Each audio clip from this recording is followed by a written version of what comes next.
Right, boys, we're recording. Rock and Okay, roll. right. Over Okay, to you. so what do you want to start with? We could start with introducing your characters, or we could start with just a bit of kind of.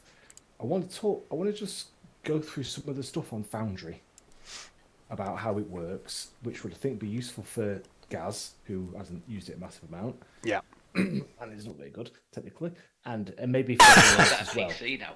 Yes. Oh, have you? Oh, lovely. Well, Because last time I was playing Zim, I was on the laptop. Yeah. on the laptop here, So, and also watch this. mm, Watch this. I think you showed me what you're about to show. We're watching See it. that? Did No. you see that? Am I too Not zoomed yet. in? What am I looking at? Not yet. Loading. I think it's loading something. The game is paused, Mike. Does it need to be unpaused? No, if you look to the left, where Yeah. you've got the vertical bar. Oh, wow. Yes, yes, yes. Oh. Oh, Oh. actually, no, actually, Oh. it's not on the wrong thing. Let me just do it on this. Try now. Hey, fishing net. I remember it. Did it just put a little circle around journal notes? Little red flashing. oh yeah. Did Yeah. it? Mine circles. Yeah, journal notes. It puts a little red flashing thing around it and blanks everything else Ooh. out. Yes. So in case you can't find the button, I Uh. can just go. I can just go. So what you're saying is, because Gaz has rejoined us, you've had to put a whole mod on just so that you can highlight where the buttons are. Unfortunately, gentlemen, this will all approach you too as well when you reach your 50s. Right. Okay. So I've got a page of little notes here that I want you to just kind of about the user interface on Foundry. So if you pull up your character sheet, Yep. With the greatest of pleasure. Oh, my boy. okay. My first character. in Mine this, too, mate. Like, Mine too. First character. Like, in ever tabletop RPG games, it's my first character. Do you want to know something, Andy? This is my first ever character in tabletop RPGs, because when I played as a teenager, I was always the GM.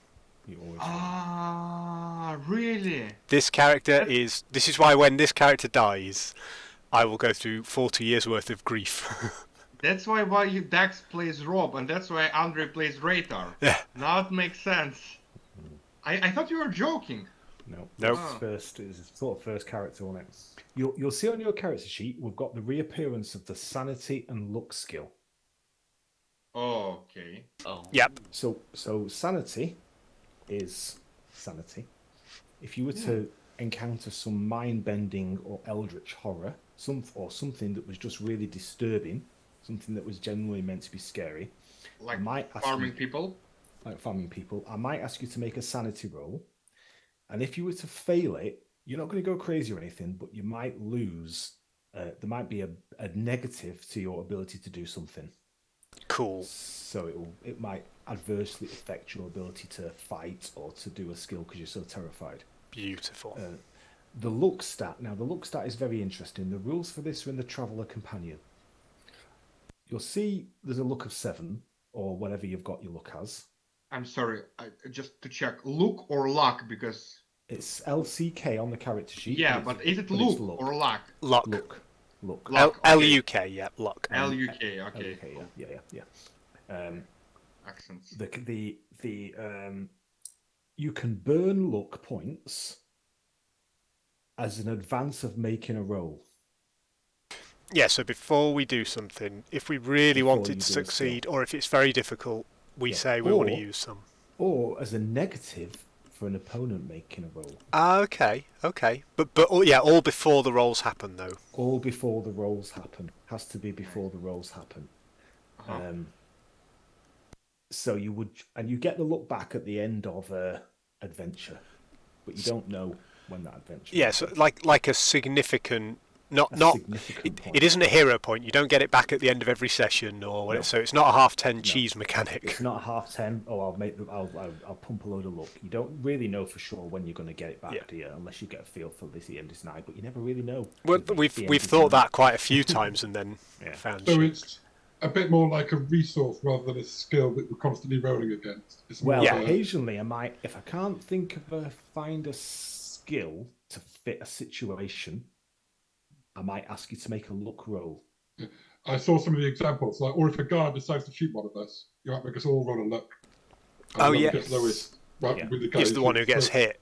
Yeah. And I guess if you burnt all Yeah. your luck on a previous encounter, it's Yeah. down to 1 luck. If you burnt all your luck, You're you're gonna fucked, be- aren't you're you? gonna Yeah. get shot. Yeah. Yeah, so you're always going to be thinking, is this the time to use it?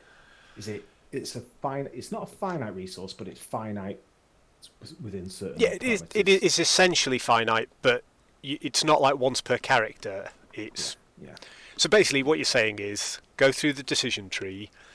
Does this action involve a squirrel suit? Yes. Burn luck. Does it not use a squirrel suit? Forget it. Don't burn luck. You'll be don't burn fine. luck. Don't burn luck, yeah. You'll see, so you've got your skills, you've got your stats as normal there, your inventory, finances. If you go across to your info tab, Mhm. you'll see there's a little box there that says experience points. Ignore that. I've deleted it. Yeah, and then there's available 0, total earned 0, Yeah. whatever it says. Whenever I give you an experience point, I want you to make a note why I've given it you. Brilliant. Yeah, so we can apply it to something relevant. And put it in that box. Is that what you Yeah, want to do? just write it down. Yeah. Or just at this whenabouts in an adventure. You Yeah. know, so we could say Cordan, end of Cordan conflict, 1 XP. Yeah. Because otherwise, I'm going to forget where you've given it, and it's hard to sort of. So keep you gave track. me 15, didn't you, from the last session? Yes, Well, and you deserved all 16 of them. For having a war. And my Hawkman injected 6 into me. But I think no, I actually not joking, but I think I had some XP points which I was. You had Story. you had 1 XP for getting out of Cordan, out of Yeah. the high port, We did. and you or I might have given you 2 actually, but you've used them. Yeah. You Have I? broke them. Yeah. Yeah, because you increased your broker skill. We while we were travelling to Arun Nasir, we all did level ups. Because Okay. I increased my blade skill. Yes. Yeah. So you've probably not got any. Although Mickey didn't use his, so. Okay, yeah. Yeah. So Thank that. you. So I think that's most of the character sheet. If we now the journal tab is your friend. Okay, that's got everything. That's got a lot of stuff, a lot of information on it. So you'll see if you go onto your journal tab, which is on the top right. Show us, oh mighty GM. Up there. You've got to tell me what that mod is. That's actually really useful. It's really useful, isn't it? Yeah. So if you go into that top right little tab and you click down, you will see a tab there called Library Data. Mhm. Can everyone see that? Yes. Yeah. And if we click on Library Data, Mhm. there is a little Anomalies thingy. and wonders. Oh look, Kashaka Unmanned 2 is on there. Lots of things there. On there is the. Did I add the skill dice modifiers? No, I didn't add the skill dice modifiers on it, but that's okay. So when you have your skill characteristic, will give you a dice modifier. So if you look on your character sheet, you'll have like your characteristic, whatever it is, 6, 7, 9, whatever. So Phil and Gaz will know this, but Raytar and Gaz and Rob will know this, but Phil and Andy might not remember it so much. But on your character sheet, it will give you a dice modifier depending upon your skill. So if you have a skill of like 6 or 7, you don't get a dice modifier. If you have like an 8 or 9 or 10, I think it's a +1. Yeah, that's the stat rather than your skill. Yeah, so That's the I got stats. 8, so I'm getting 0, but 11 I get +1. Yeah. Okay? Yes. Yeah. So that will act as a plus to your 2d6 roll. Yeah. And then it will add the skill as well. Okay, so we understand that. So that's the characteristics and the dice modifiers. And if you're rolling something unskilled, you're rolling at -3. Yeah, if you make an unskilled roll, it's a -3, and there's an unskilled. So a 0, if you have a 0 for a skill, it's you've got a basic competence, but you don't get a modifier.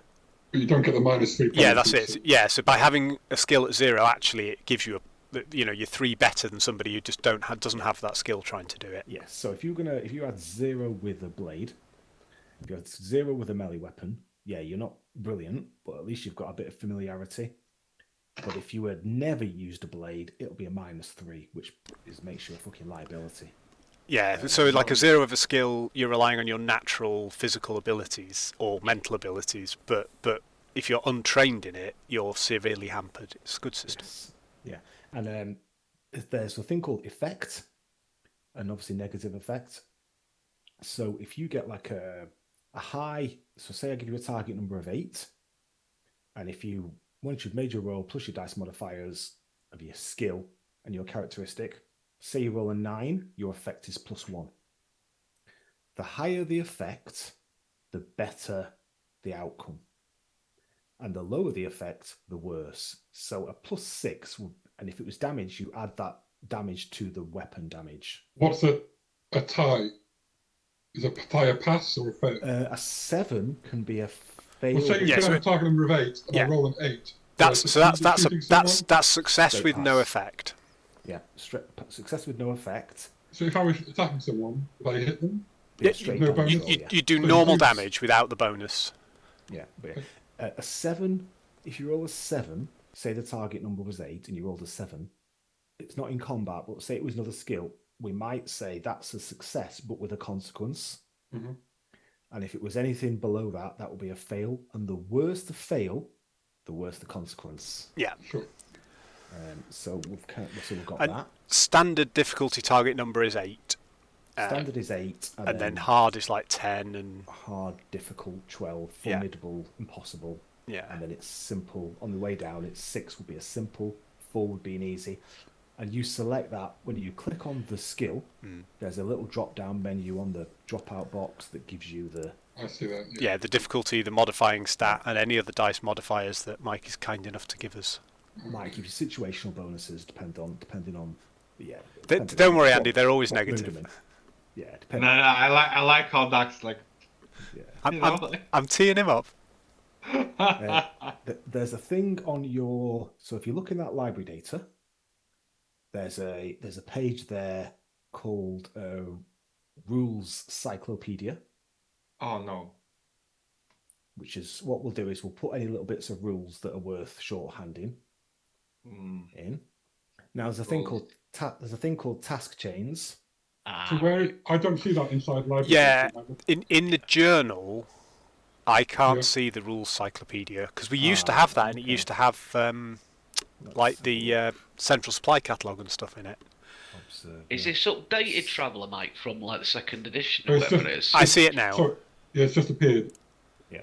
Yeah. Along with a couple more things as well, because that was smaller before. Yeah. And it's got the whole core rulebook in it. You should not put the central supply catalogue inside the game because people will just be going, I'm going to buy this, and sorry, what are we doing? Just look at it. You can look at it. So you'll see if you look on the there's a little rules cyclopedia, and just anything that I think we want to kind of add in, you'll see it. There's a little page there called task chain. I don't see rules cyclopedia still. I'm sorry. You might just need to refresh your browser. I It is did. in. I did that. It should be below robots, IA, and tech, Yeah. Andy. Library data, NPC crew, season, star chart. Yeah, so You'll have to open library open data. library data. It's inside library data. Thank you very much. I'm sorry. Yeah. Okay. So you'll see there's a thing there called task chain, Yeah. and basically a task chain is where you use one skill to assist another skill. And that might be you doing a sequence of activities, or maybe someone helping you. And the system will allow you to link those, or we could do it in our heads. We could do it sort of long-winded. There's a little chain icon in that comes up in the chat. where you can- Cool. So yeah, we'll see if that works, and we'll see if we get it. Mike, Yes, mate. could I use this to build things? Or make things? Yes, if you've got the right equipment. We've got Zim back. Biological warfare? We- Anyone? We've still got those Andy? samples. We've got those samples we stole from the lab years ago that you were going to make some kind of biochemical stuff with. Oh, Dig gas that. giant refueling's on here as well. Yeah, there's a bit about gas giant refueling. Anything that I think is worth you seeing that normally is under the bonnet, that it's in the rules. It's just easy access. Cool. Cool. You've got the central supply catalogue in there. You've got the main rulebook. You've got the mercenary field guide, Which is great because I've not which seen is- that yet. which has got other weapons in. And I can always send you that if you ever want. You've got High Guard, which has got the ships, and it's got all the information on the ship components. But again, I could send you that separately if you want that as a PDF. Well, this You've is got- bloody lovely, Mike. Thanks, mate. You've got a thingy there about sensors, about how sensors work, and about the modifier that different types of sensors give you. For obviously using. Oh, I like the sensors crib sheet. That's sorted. I just think that's really handy. Yeah. Flicking through a fucking book, which gets a bit annoying. Yeah, man. So that if you look in library data, you've got stuff like anomalies and wonders, which would be unusual things that we might encounter or hear of. So if you were to open that, you'll see 627301. Eliza Daniken's on here. The Eliza Daniken is in there. There's the artificial black hole of 627301. Artificial. Yes, which is in the. I'll show you where that is on the map, and then I'll show you something else. That is on the map. One second. I'm closing Windows. All right, got it. Where? It's Gazulin. It's up in Yeah. the top right in the Gazulin subsector. Covered by my Zoom window. I see it. They think it's artificial because the stars in that area, stars tend to form in clusters. The stars in that area are probably not really old enough to have a black hole because they tend to come at the end of the star's life and of the mass. So the general thinking is that it's probably artificial. It's got occupied by a research base and designated red zone anyway, so you can't go there officially. We've got the stuff on the ghost ship, the Eliza Daniken. Some of these have got a bit of text, some of them haven't. I've just done it as I've sort of had the mood here and there. A bit on the Great Rift, the Talassen Sargasso. I loved that with the sentient neural net. Neural net, seaweed, a bit of mythology on Valani mythology, the Rogue, the Space Kraken, the Ringworld, the Leonicot Ringworld. Yeah. Yeah, which is there. I've played this forever. This is cool. And then you've got there is a Dyson sphere in hyperspace. Oh yeah. Hyperspace. Yes, way on the other side of chartered space. But apparently the Hivers have found a Dyson sphere, which basically is a big sphere that surrounds the star and captures all the. So it's probably built by the ancients, but who knows? Wow. If you look down, then you've got companies and corporations, Mm-hmm. and there's a bit about Jedico. Yay. Love them. Generic, Oh yeah, generic. which is the steakhouse bar that you met a few people in. The Torpedo Bay, which is where you went yes. drinking on Tech World. Oh god, what were the shots? Torpedo juice. Torpedo juice. There's a bit about PRQ. So PRQ is a company called Pax Rullin Quartermasters, and that is a megacorp. It's a little bit like Weyland Yutani. I want you to think of them as a bit like Weyland Yutani. Jedico is probably more benevolent, generally considered more benevolent. Jedico, who you've done some work for in the past, they're charged with, they build starports, they maintain and run starports, and they're trying to institute trade, because trade brings material benefits. They're trying to upgrade the general worlds of the Trojan Reach by keeping the flow of trade going across. You've got a company there called Chainmail Bikini, which was an advert you saw. It was. Where do you want to walk through a hail of bullets and look sexy as hell while you're doing it? Do you want to render yourself impervious to the plasma rifles of your whooping enemies? Do you want a push-up bra that fires on full auto? Then you need Chainmail Bikini. These were some adverts that sort of appeared. Serious question on that part. Is it possible? Is it in the encyclopedia where we can actually buy it? Is it possible to roleplay buying it? I'm asking for a friend. No, Oh God, I didn't realise Raytar was. A push-up bar. If you can find a shop that sells the push-up bar that fires in full auto, then it'll definitely be there. It'll probably be an energy weapon, but I mean, you know, it Okay. exists. If you Like- can dream it, it probably exists. nice. We've got the Jolly Roger. I can totally dream it. They've got the Jolly Roger, which was the ship that you Yep. were chasing. Mm. 1 second. Not yet. Go to sleep now. I'm going to close Excuse this me. door. 1 second. Oh God, it's like breathing. Okay, now I can't even call you Rob anymore. I have to call you Dax, even when I'm speaking to Rob. But There is no Rob I- anymore, my friend. there is no Rob anymore. So do we have now some capital to do some investments and trading? I think there was some money we have found. On Yeah, the... so I think Mike's going to talk us through that. There were some resources. Yeah, I'm not rushing. I'm just Yeah. asking. Yeah. I think there Asking were for some fun. resources, but not credits, and you spent our credits on surfboards, so we might be Yeah, cash there was some poor but resource rich. We will get to that. Yeah. So I'm not Like going to go farmers through. in the I'm UK. not going to go through every page on that, but there's stuff there you can look at. You've got the famous faces on the Reach. You've got a bit about jump space and about how that works. Brilliant. You've got The minor species is useful too. Yep. minor species. You've Not got, useful until you can trade them. Yeah, you've got Pirate Lords of the Reach, Yep. which tells you about the Pirate Lords of Thieves. You've got a bit about religion in the Third Imperium. A bit about, I'm just making sure that you've got these, so I'm just going to go down and click them. The bit about robots, AI, and tech, which has got the guide to the tech levels, which is in the rulebook, but easy access. The rules cyclopedia, the 7 major species. Yep.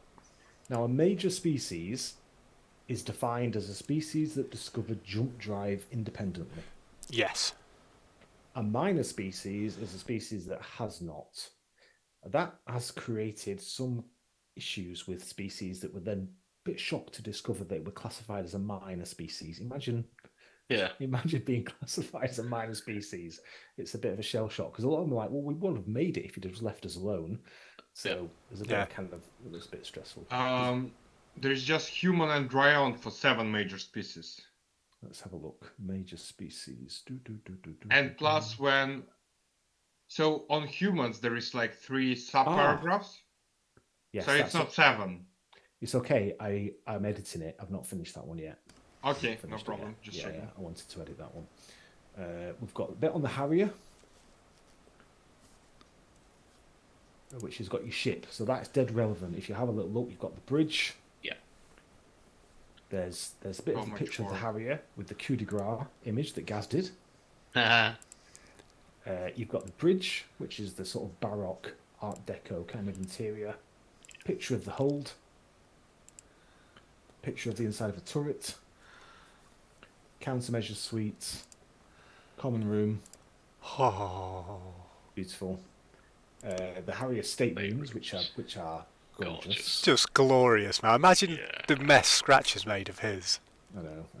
There's It the looks a bit down market, to be honest, that statement. Well, bearing in mind that this is ancient Sindalian tech and the best that Drinax had to offer.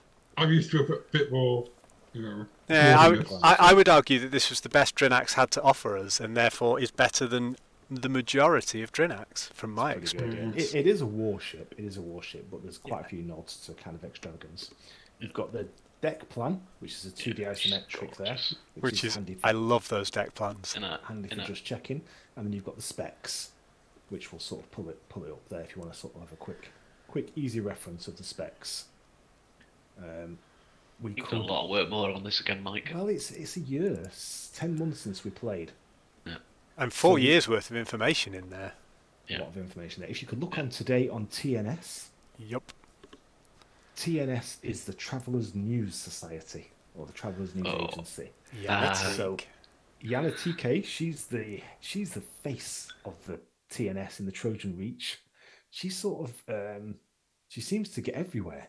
She seems to sort of be all over the place. Some people say that she's a clone, and that's how she's everywhere because there's a number of her. Some people say that she just happens to be there, just the exciting things have happened. How's that possible? Unless it's all a fabrication. So there's a little bit of like conspiracy stuff going on.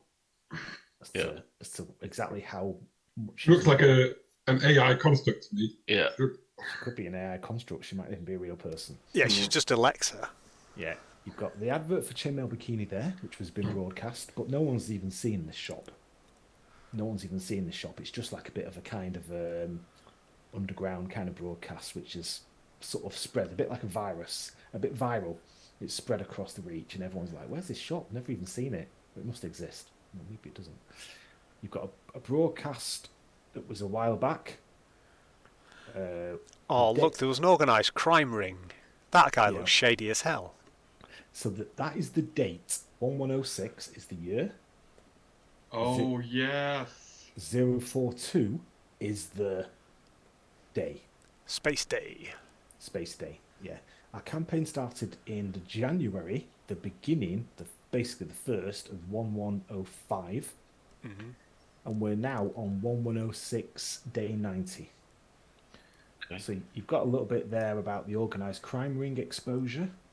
Have you seen this man? Rita Catalan. And there's a little bit of news there. So if ever if ever I do a broadcast, I'll put it there. There's a bit there about the goddess Astoria, which is missing. Do you know anything about that? Beloved noble Never son. heard of it. Sorry. Does anybody know about that? And I just don't Yes, yes, we stole it. We have it because it went missing because we pirated it. Yeah. And its entire crew. We have its know. remaining. Are those the ones you've got in? Yeah, in Cold cryo storage. Yeah, that was the noble yacht. What they were doing was they were skimming planets, and for their noble entertainment, taking peasants and throwing them out of the airlock, and taking bets on which one hit the ground first. Sure. So we melted the face off one of them by accident, and then decided to just take the whole ship. Okay. Sorry to interrupt. No, interrupt away. Definitely, this should be interactive. Anything you want clearing. I don't just want the BBNS talking to you for ages. Okay, will do. Thank you. Right, can someone tell me where my character sheet is then, please? Hit the button, Mike. Yep, Mhm. yep. And I'm looking at it, and all it says is PC ships. Click on Gaz PCs, Gaz click on the doesn't PCs. have. If you look at the players in the bottom left, Gaz is the only one without a character assigned to him. You might need to hold on. reassign Zim to him. I think you might have taken NPC'd Zim and NPC'd him Right, because I hold think on. we had access to him for a little bit. Right, configure ownership. Oh, have you been looking up Gaz. Zim's skirts? Oh no. His mental skirt. Well, we decided we were going to use him as an NPC, and we decided none of us was zany enough to play his mad schemes, so he just sort of chilled for a bit. Hello, my old friend. Can I've you got see him him. now? Can you see him now? Yeah. Oh, I do like his new update pic. Yeah, it's good, isn't it? Yeah. Was that on the? That was one you sent me a picture of John Noble, and I just That's right. I And just you used AI'd it. I AI'd it, yeah, and it just came out with that, and I was like, well, that's Oh. perfect. Yeah, that's definitely cool. Well done, Mike. Thank you. Oh, can So- we? If you've got a chance, Mike, at some point, can you ping us that image as well? If you've got it on here. Yes. Yeah. Well, I can show you now. Yeah, I remember. Sorry, I might be getting ahead of myself. We were going to introduce the crew anyway, weren't we? So Yeah. Yeah. I mean, do you want to introduce your? There's basically what else I want to do is I want to show you your. We'll come to that. We'll come to the characters. Let me do it in order, otherwise I'll get lost. So back on the journal tab. So you saw your library data. Yep. You've We got. didn't speak of trade, but There's a thing there on NPC crew. Amazing. Can you see that? Psychosilic. Yep. Yeah. Okay. So you've got your NPC crew. Oh, you've left Goldtooth on there. That hurts my heart. Yeah, and I've left Odin on as well. Oh my God, I forgot we've lost 2. Yeah, and you've got 3 attack droids, which were the residents of Dark Knight Base, Yes, they were. and they've been waiting for Scurrilous Dave to come home for 200 years. And you now have them. 3 of these little droids. Amazing. Are they similar to the attack droids that attacked us in the cave with the big power generator on Cordan? Where No, they were they were hovering. These have got little legs, Ah, okay. about the size of a dog. Right. They've got a little integrated laser weapon, and they can stab with their little legs. Perfect. They've got little stabby legs, pretty quick. They're difficult to hit. Oh, Zim's got to think of 1,000 uses for these. They've got I am already. Yeah. Are they vac proof, Mike? Vacuum. Yeah, they can work in vacuum. Oh. Yeah. You've got your. There's a ships. There's a. We won't come to that one yet. Star charts. Okay, so if you go to star charts,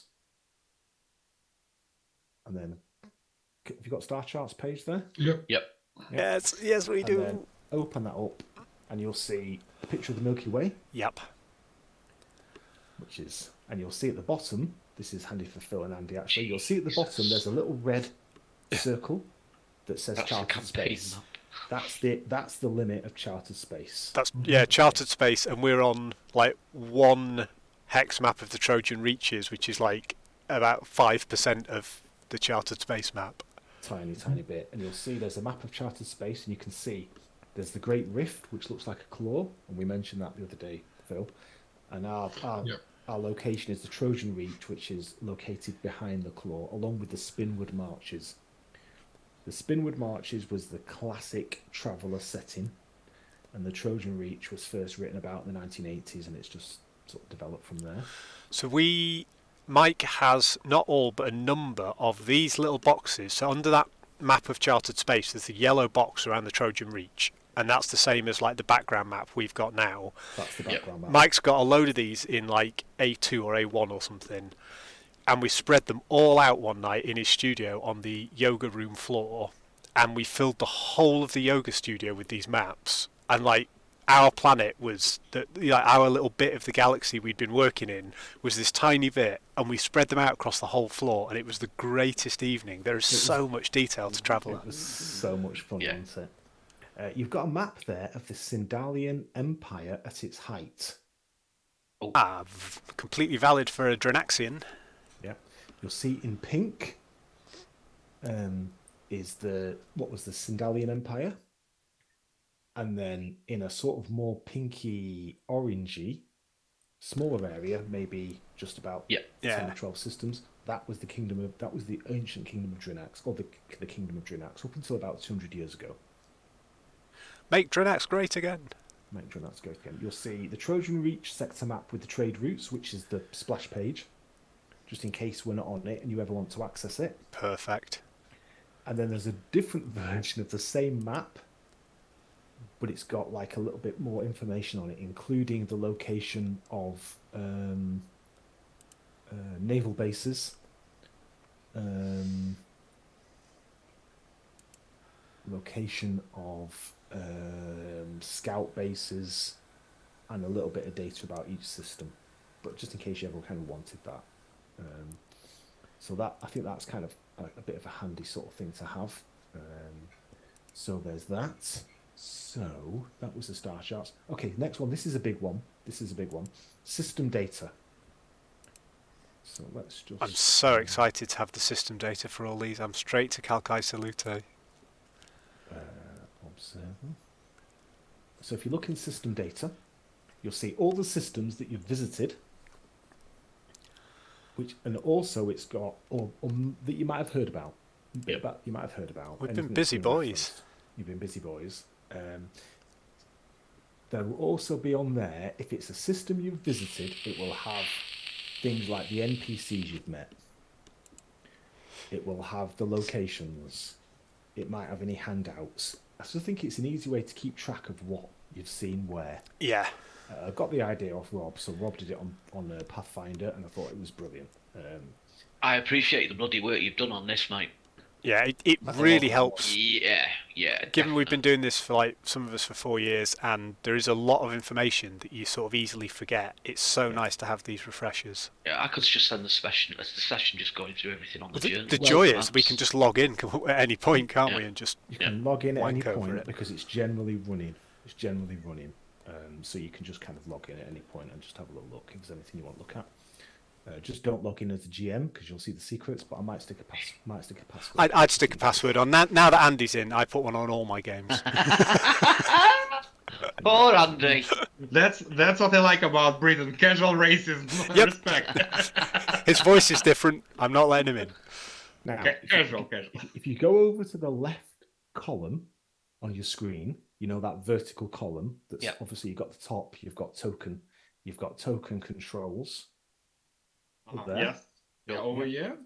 Yeah, and if you go down, there's a little tab there called Journal Notes. Click See on it? that. Click on that. Mhm. And then if you go down, you will see a little tab there called Toggle Notes Display. Okay. All right. Yeah. I see. Oh, mate, you've used this system to its best, mate. Look, I can see them all. So you can see them all. So you Wait, can I just can double see click them all. on the system and it'll bring it up. Hold on, toggle mode display. Yeah, and then I click on it and what happens? no. So once it's toggled on, if you look at the main map, each of these systems we've been to has a note on it, Wow! and you can double click that note to get all the library data, all the NPCs. Wow! Isn't that epic? Okay. It's okay. It's acceptable. Not as good as he would have done it, but If It's you go amazing. And where are we now? Can you Arunasir here. yeah, there's a red hex around it. Red hex, nice. So you can actually see what's her. Wow, it's so good for planning. Innit? And you. Okay. Okie dokie. And if you double click on Arunasir, Andy, you can click on entry 9, and entry 9 is Gerald, who was the administrator that we had to do all of the work with to get the fire wyvern. That's a lot of work. That's a lot of work. That's like innit? absolutely crazy. His name was Jarata Awanicha. Wow. I just called him Jerry. Just call him Jerry. Yeah. Wow. His name was Jerry. Fucking love Jerry. That's like a lot of work. Yeah. It's acceptable still. It's a lot of work. And also, if you go on that journal tab, you'll see if you go down that little bit that comes out from the journal tab, you go down. There's a letter there, SC. Yep. Oh, the calendar. Simple calendar. SC, simple calendar. Yes. So I've put all the sort of major events that have happened on there. I'm sure I've missed them off, but when I logged in as Phil, not all of them were on there. So There's for me, when I look at it, there's a lot of them, but the most recent two, for example, just say new note, and when you click on them, it just says access is GM only. So I don't know whether those are just notes for you or whether we're meant to know those, but some of them, not all of them. So the date ones that are not accessible by players for me are the 1106, 75, 83, 89 and 90. 82 is visible, that's Arrive in Arunasir. So I've only got 89. yeah. Oh, okay. So I've got all of those. A new note has just... Oh, Gaz put a note on, that's why. I'm just clicking and pressing buttons like a monkey. You can add your own notes. You see, That's what I'm playing with. So- I'm just going, "Ooh," before I say something. that's why something's come on under 90. Yes. Because you guys are adding notes on. Whoa, Sorry, guys. don't tar me with Zim's brush.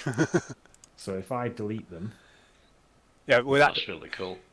yeah, you've just deleted your own note there, Mike. That was the one written by Games Master. Gaz already deleted his. doesn't matter. You've arrived in the arrows. It's okay. I can do that again. It's okay. Yeah, but that's really useful to me. I started using that for Pathfinder because it helped me keep track of like where you guys were up to in terms of days in the campaign. Yeah. So if we put on there, take possession of Dark Knight base. And who can view? Everyone can review. Everyone can view. There. Yep, Nice. got it now. So that's So you can always add your own notes onto there as well. Okay. Oh, brilliant! Thank you, mate. That's amazing. Wait, hold on, no notes. Oh, yes, it did pop up. Take possession of Dark Knight base. So that's that. A little bit of mechanic. Ivan! Just give me 1 minute, lads. That's all right, mate. Oh, isn't this lush? I'll be honest, it's a little bit better than acceptable, but Mike shouldn't hear that. Mike shouldn't hear that. I don't want to take all the credit, but the way that he's using the calendar and those notes on all the systems and stuff, this is just my hex map from Pathfinder. Mike has been inspired by my GM genius. I That's think how it's gaming works, a mate. mutual inspiration. To be fair, Lift up each other. he's done a blinding job of it. This is Yeah. everything I could have wanted. Because every new Actually, season good job. of this, we kept going, Mike, what was the name of that guy from so-and-so? And now we can just look it up. It's Yeah. proper full immersion, mate, isn't it? Oh, it is. I want to play this forever. Like, apparently we help. will be playing this forever. It's got to help the GM as well, because if he's like, what was the name of that Yeah. system, and you can just click on it and go. I mean, that's the only Once reason you put the work in, Yeah, it's the only reason I did it for Pathfinder, and then I thought, oh, well, what I'll do is I'll share them with you guys as you meet them, and then you've got a record too. But initially, I did it for my bookkeeping because there's a lot to sort of manage. okay, here's a question. If I go to the journal on the right, Yeah. and I click on a system, Oh, good under call. system data, can I then find out where that system is? Yes, if you right-click it, you can choose Jump to Pin, and it will jump to that system in the map. Now that is the best functionality in the game. So, Mike, Phil has just asked a question, and the answer, I don't even know if you knew this, but I am so pleased with it. If you open system data in the journal, and go and right-click on, say, Calcai Salute, you can click Jump to Pin, and it zooms the map in on that system. I didn't know that. No, well, Phil just asked, and I was like, I don't know. And turns out, yes, we can now jump to any system we like from the system data tab in the journal. Oh. I'm going home to Marduk, boys. See you later. That's so cool. I didn't know that. Time to split the party. Time to split the party. Yeah. The party's already split. You're back at Aru Nasir station, and we're off in the middle of space. We might not come back for you. You might not come back for it. There's a mechanic that I'm probably going to put up in the library data in the rules cyclopedia. Now, each system has like a status. If you were to go on Calcai Salute, for example, Okay, so How you Red zones, pronounce it? amber zones, and That's how we've always pronounced it. Calchuit Luke. I don't know how you pronounce it. Calcai Salute worked for us. It was a squid planet of death. Calchuit Luke. Yeah. It's got an E on the map on the end. Is that what is world population? It is. Let's just have a little look. It's got a lovely man in it. Calixquel City. Oh, it does have an E on the end, yes. Oh, yeah, it does on the map. There you go. It's not edited. Must have missed it off. very Aztec-y. Very Aztec, yeah. Well, that is the name of an Aztec goddess. Ah. Actually, that's where it comes from. I think it's a water goddess, so that's where they've got it from. Right. You'll see, if you open the library data for Calcai Salute, fuck knows how you say it. It's canon now. That's how we've pronounced it. Calcai Salute, yeah. You'll see, you've got the starport, tells you about the starport. Mm-hmm. As status B, means it's a good one. Size 7, if you think of this, all the system data is in numbers from, like characteristics, they go from 1 or 0 to 15. Okay, so the planets have got the same kind of system from 0 to 15, and it's what's called a hexadecimal system. So 1 to 9 is a 1 to 9, 10 is A, 11 is B, C, D, E, F. So F is the sort of the top. So it's just it's a system that they developed for notation. So 7 on a characteristic is like 0 modifier. It's like standard, isn't it? So 7 would be like an Earth-sized world. If you think of Terrasol as being 7. So anything higher than 7 is bigger, smaller is lower. So so gas giants are huge. yes. The atmosphere on Calcite Sluice. I'm going to Google how you pronounce this. Yeah, okay. Is Google it. Yeah, It is more difficult than either pawn or fist, both of which are actual systems. Yeah. It's got a size of 7, which is kind of roughly terra-sized. Atmosphere of 6, which is kind of standard. It's water world, and it goes down. You'll see there it says status tolerant. Where? In the Oh text. yes, tolerant. Yeah. Yeah. Oh, so, how tolerant? well, basically that means they will tolerate your piracy because you made friends there. We did. We saved So- their city, didn't we? Yeah, So save their that city. status is their status towards us. Yes, and that affects what you can sell stolen goods for. Oh my god! Oh, look at Raytar. He's having a Raytargasm. Ah! So I you don't don't believe ever it. get full price for selling stolen goods. No. Because stolen goods come with trade dockets and sellers, vendors, certificates. Yours is not going to match. Yeah. But so what you do is you have to find a fence when you get somewhere. If you're on a tolerant or they're basically scored like a haven, so like Drinax would be a haven. Yeah. Then there's kind of like I can't remember. Did I actually put it in the rules cyclopedia? Let's have a look. No, I've not put it in. I will put it in because it tells us. It will tell us what sort of percentage you're going to get. Yeah. And it's a mechanic under the counter, but I think it's fine for you guys to see. Well, given that we spent almost a whole episode once with Raytard doing trade modifiers for different types of goods on different types of worlds, and it was entertaining, it was great fun. I think that's fine. Yeah. So the idea of that is that you'll get more money if you get these systems on your side. Perfect. Right. So immediately I need to know. Yes, Cordan is friendly on the surface, but of course hostile at the high port. I did wonder if there would be a difference because I know that we are not welcome at the high port. Yeah. Notorious discordant relationship to heat. That's okay. We've got. Is this? Can you remind Cordon? Is it where?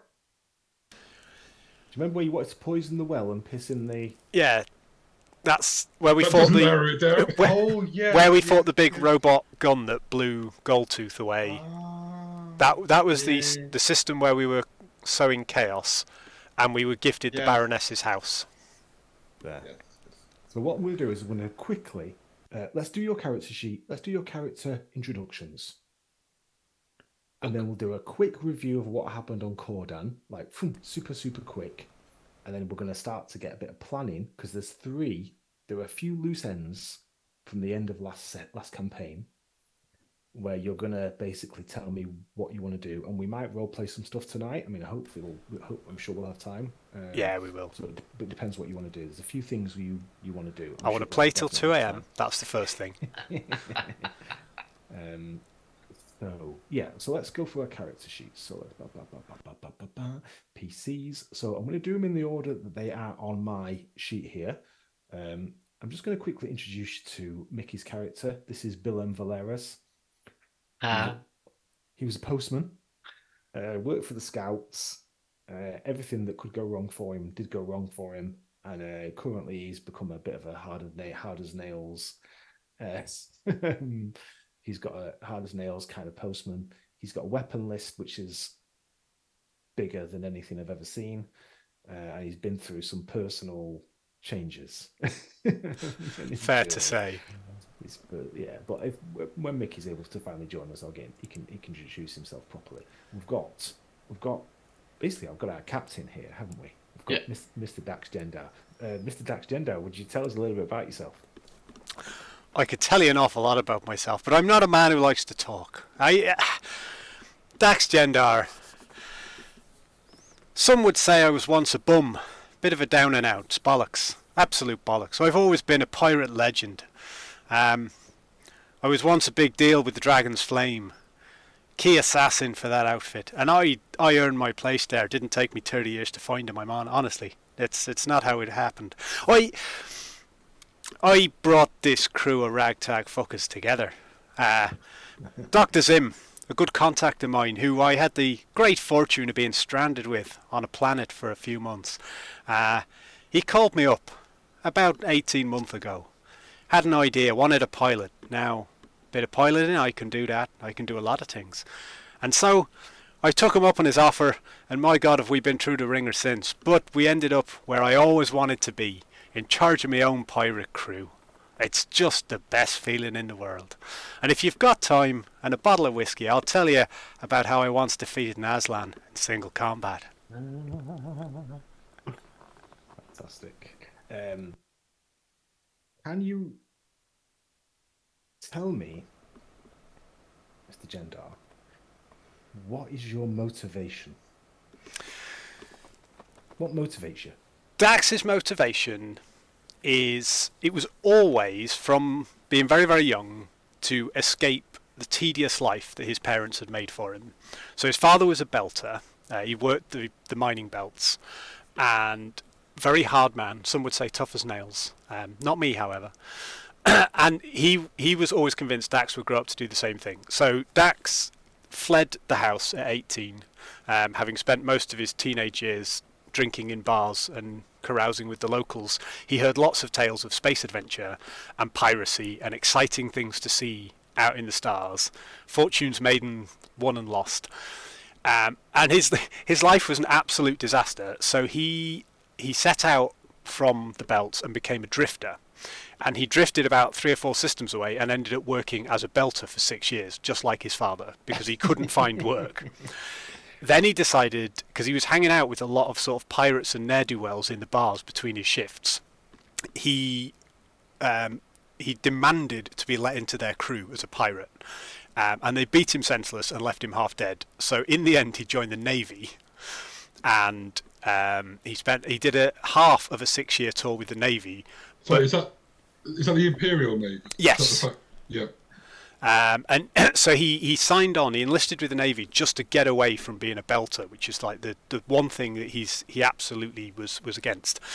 But during a defence against pirates, he went on board the pirate ship and challenged the pirate captain, who punched him, took his gun, and shot him in the stomach with his own weapon and left him for dead. So he was discharged from the Navy on medical grounds with 25 grand of medical bills for his ridiculous stomach wound. Drifted around bars for a bit, and then challenged a pirate boss to a drinking competition and got himself a place aboard the Dragon's Flame. And he was with them for 12 years, from the age of about 30 up to 42, where he is now. And he grew to be their main pilot and their primary assassin, because he got the body count, which is his signature weapon. It's a body pistol, which is basically, it's made from organics, so it's really hard to detect on scanners, and it's DNA coded to his DNA, so nobody else can now take it off him and use it to shoot him in the stomach, because it happened to him before. And what he would do is he would hide that on his person. It wouldn't get caught by scanners, and he would drink and carouse his way into the target's sort of inner circle, and then he would just murder everyone in the room. So that was sort of what he was good at. But the pirate life. What motivates you now, then? Well, what motivates him, his biggest fear is a humdrum life, like his father had. And so his motivation now is just to get out and see new things and see the stars. His biggest fear, being attacked by a tentacle monster in like an air duct. Wasn't that a thing? That happened actually at Kalkai Salute, or however you pronounce it. You were underwater at the time, weren't you? Yeah, we were underwater. It was horrific. No, he's got a much bigger fear than that. So whilst he was with the Dragon's Flame, they raided a noble's ship. Celestinius will really approve of this. They raided a noble ship, and the noble's son was aboard, who owned the ship, and he fought back. So Dax challenged him to a duel and killed him in a duel. A pretty honourable duel, we don't fuck around. I'm an honourable man. But I killed him. So he does have a mortal enemy, who is out to kill him. Baron Succumvit, who the rumour is he has made a technological virtual reality hellscape that he intends to imprison Dax in for the next 1,000 years if he ever catches him. But the only thing that motivates him is freedom. He wants to be free among the stars to pursue his own agenda. So to that end, he took Zim up on his offer 18 months ago of becoming a pilot, because even though he basically achieved his life's dream of becoming a famous pirate, and he'd done it for 12 years, there was this new offer of some other adventure. So he always just wants to see what's over the next horizon, what's in the next system, and investigate some of these rumours. That's why he really latched on to the Scurrilous Dave one. It's not so much that he wants the wealth. He sort of wants the base a bit, but really he just wanted to be the guy who found it. And now he wants to go and find the next ridiculous space legend. Okay, lovely. It's like an adventurer who just wants freedom and no one telling him what to do. Yeah, and he's been a killer and he's been a pirate, but those are not his motivations. He's not psychotic or heartless. Those are like his skills. Yeah, they're how he's got to where he is. He didn't take any shit, but also it's all about the journey, isn't it? It is. It's all about the journey for Dax. He just the destination, and he loves people. He's a real people person. Like he sees the best in everybody. It's why he's really struggling with this George Martais thing that we'll get to later. But he's not a cold-blooded murderer, and he sees the best in all people. He's collected this ridiculous crew of misfits. I mean, to be fair, when I say he's collected them, we were thrown into this together, and Dax just assumed that he would be the captain and became the captain. Like he just couldn't see it any other way. But it's a democracy. We make decisions together. Nice. Right, I'm gonna move on. I'm gonna introduce us to Dr. Ducat Zim. Ducat Zim. Yes, Ducat. okay. So tell us a little bit about yourself, Dr. Zim. It's been a long time since we've met you. Greetings, felicitations, and extended welcome. I am Dr. Ducat Zim. I am a former fellow science associate. I am currently a freelance science consultant and research fellow, and currently I have this little venture here with my friend Dax, and I'm your general science go-to if you have any general sciencey questions, and also your healthcare, of course, something of my most paramount concern. What motivates you? I mean, you were from the University of Regina. Yep. Regina. Gentlemen. So you were a professor at the University of Regina, and you had to leave that. You had to leave that. I've got a post. doctorate. I know a limerick about Dr. Zim. You got a doctorate at that university, and you had to leave that university, and then you decided to move kind of south, which would be like Rimwood. You know. I thought it was best to further my research. Yes. Of course, all the fuss was purely that, and unfortunately there was suggestions and allegations of misdoings and underhandeds, nothing of which I was part of, but unfortunately Never amounted to anything. No. My main love and goal is sophontology. Every living creature from every different subsector and different parts of the galaxy is my speciality. I have a very fond interest in the 7 major races. Yes. And their different reactions to poisons and chemical exposure. And what they're like when they're vivisected. Yeah. Yes. And what motivates you? Is it like that kind of sophontology, that knowledge of alien species? Is there something else that motivates you? What's your major motivation? Self-improvement, I would say, gentlemen, for myself, for my allies, and for my species. Anything that can improve us and make us better as a species and a people, I'm all for it. As you can see, I've got some quite useful software installed. Tell us about Lydia. Dr. Zim has a neural lace, which is basically a computer that is part of his brain. So it kind of like, they sort of plug it in. He can interface directly with software, and he can learn new skills or buy skills and basically plug them in. Yeah, like a skill chip in it. Yes. So he can think, he can communicate with computers. He could turn computers on or off by thinking. He's basically like a wireless computer, isn't he? Remote. So yeah. So he's got a neural lace, which he had fitted at Tech World. And I'll introduce Lydia, and I'll let her do her own little spiel with the 3D hollow projector we've got in the main. I think it's the bridge. We've got it for her, wasn't it? Yeah. Lydia's just a computer. She's a high-tech computer. Oh, wow. You say that. The way her and Zim interact is not a man. It's much more to her than a program. She is the most wonderful, fussy old woman. Here's Lydia. Associate. There's Lydia. she gets a bit ratty when Dr. Zim asks her to do something. She's obviously busy with something. So She's always a often very bit busy like, lady. She's a bit like, yes, Can't yes, tell. Give her yes. lots of work to do. In fact, interesting, like when Gaz said I basically want this computer that's a bit like a holly head red dwarf. So I sent him a picture of a bit of a generic, beautiful cyber woman, and he said, no, I want this. And I was like, that's brilliant. It suits Dr. Zim so perfectly. Yeah. So yes, that's Dr. Zim. Okay, so that's Dr. Zim. And the rest you'll find out about him as you speak with him. I don't know if you want to explain. Dax said that Zim invited him, or was the way they started sort of working together. So did Zim find Dax and say, let's make a pirate crew, or how did you two... It started off rather innocuously. Yeah, didn't you? We were employed by Jedico, the General Development Corporation, to do something quite innocuous. So the background was in character creation that at one point Gary and I had been stranded on a planet together for a couple of months. But beyond that, there he is. We didn't really expand it. That was just, we'd always known each other, and the adventure started with, you get a call from your old pal Zim that you haven't seen in a few years.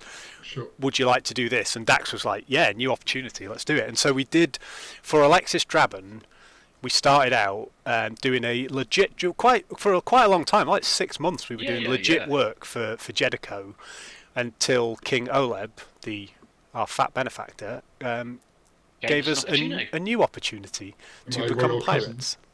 Royal cousin, yes. Which has been rather good fun, gentlemen, I must admit. It's been all I've wanted in life. Let's introduce our trader, Raytar Cavalier. Hold on a minute.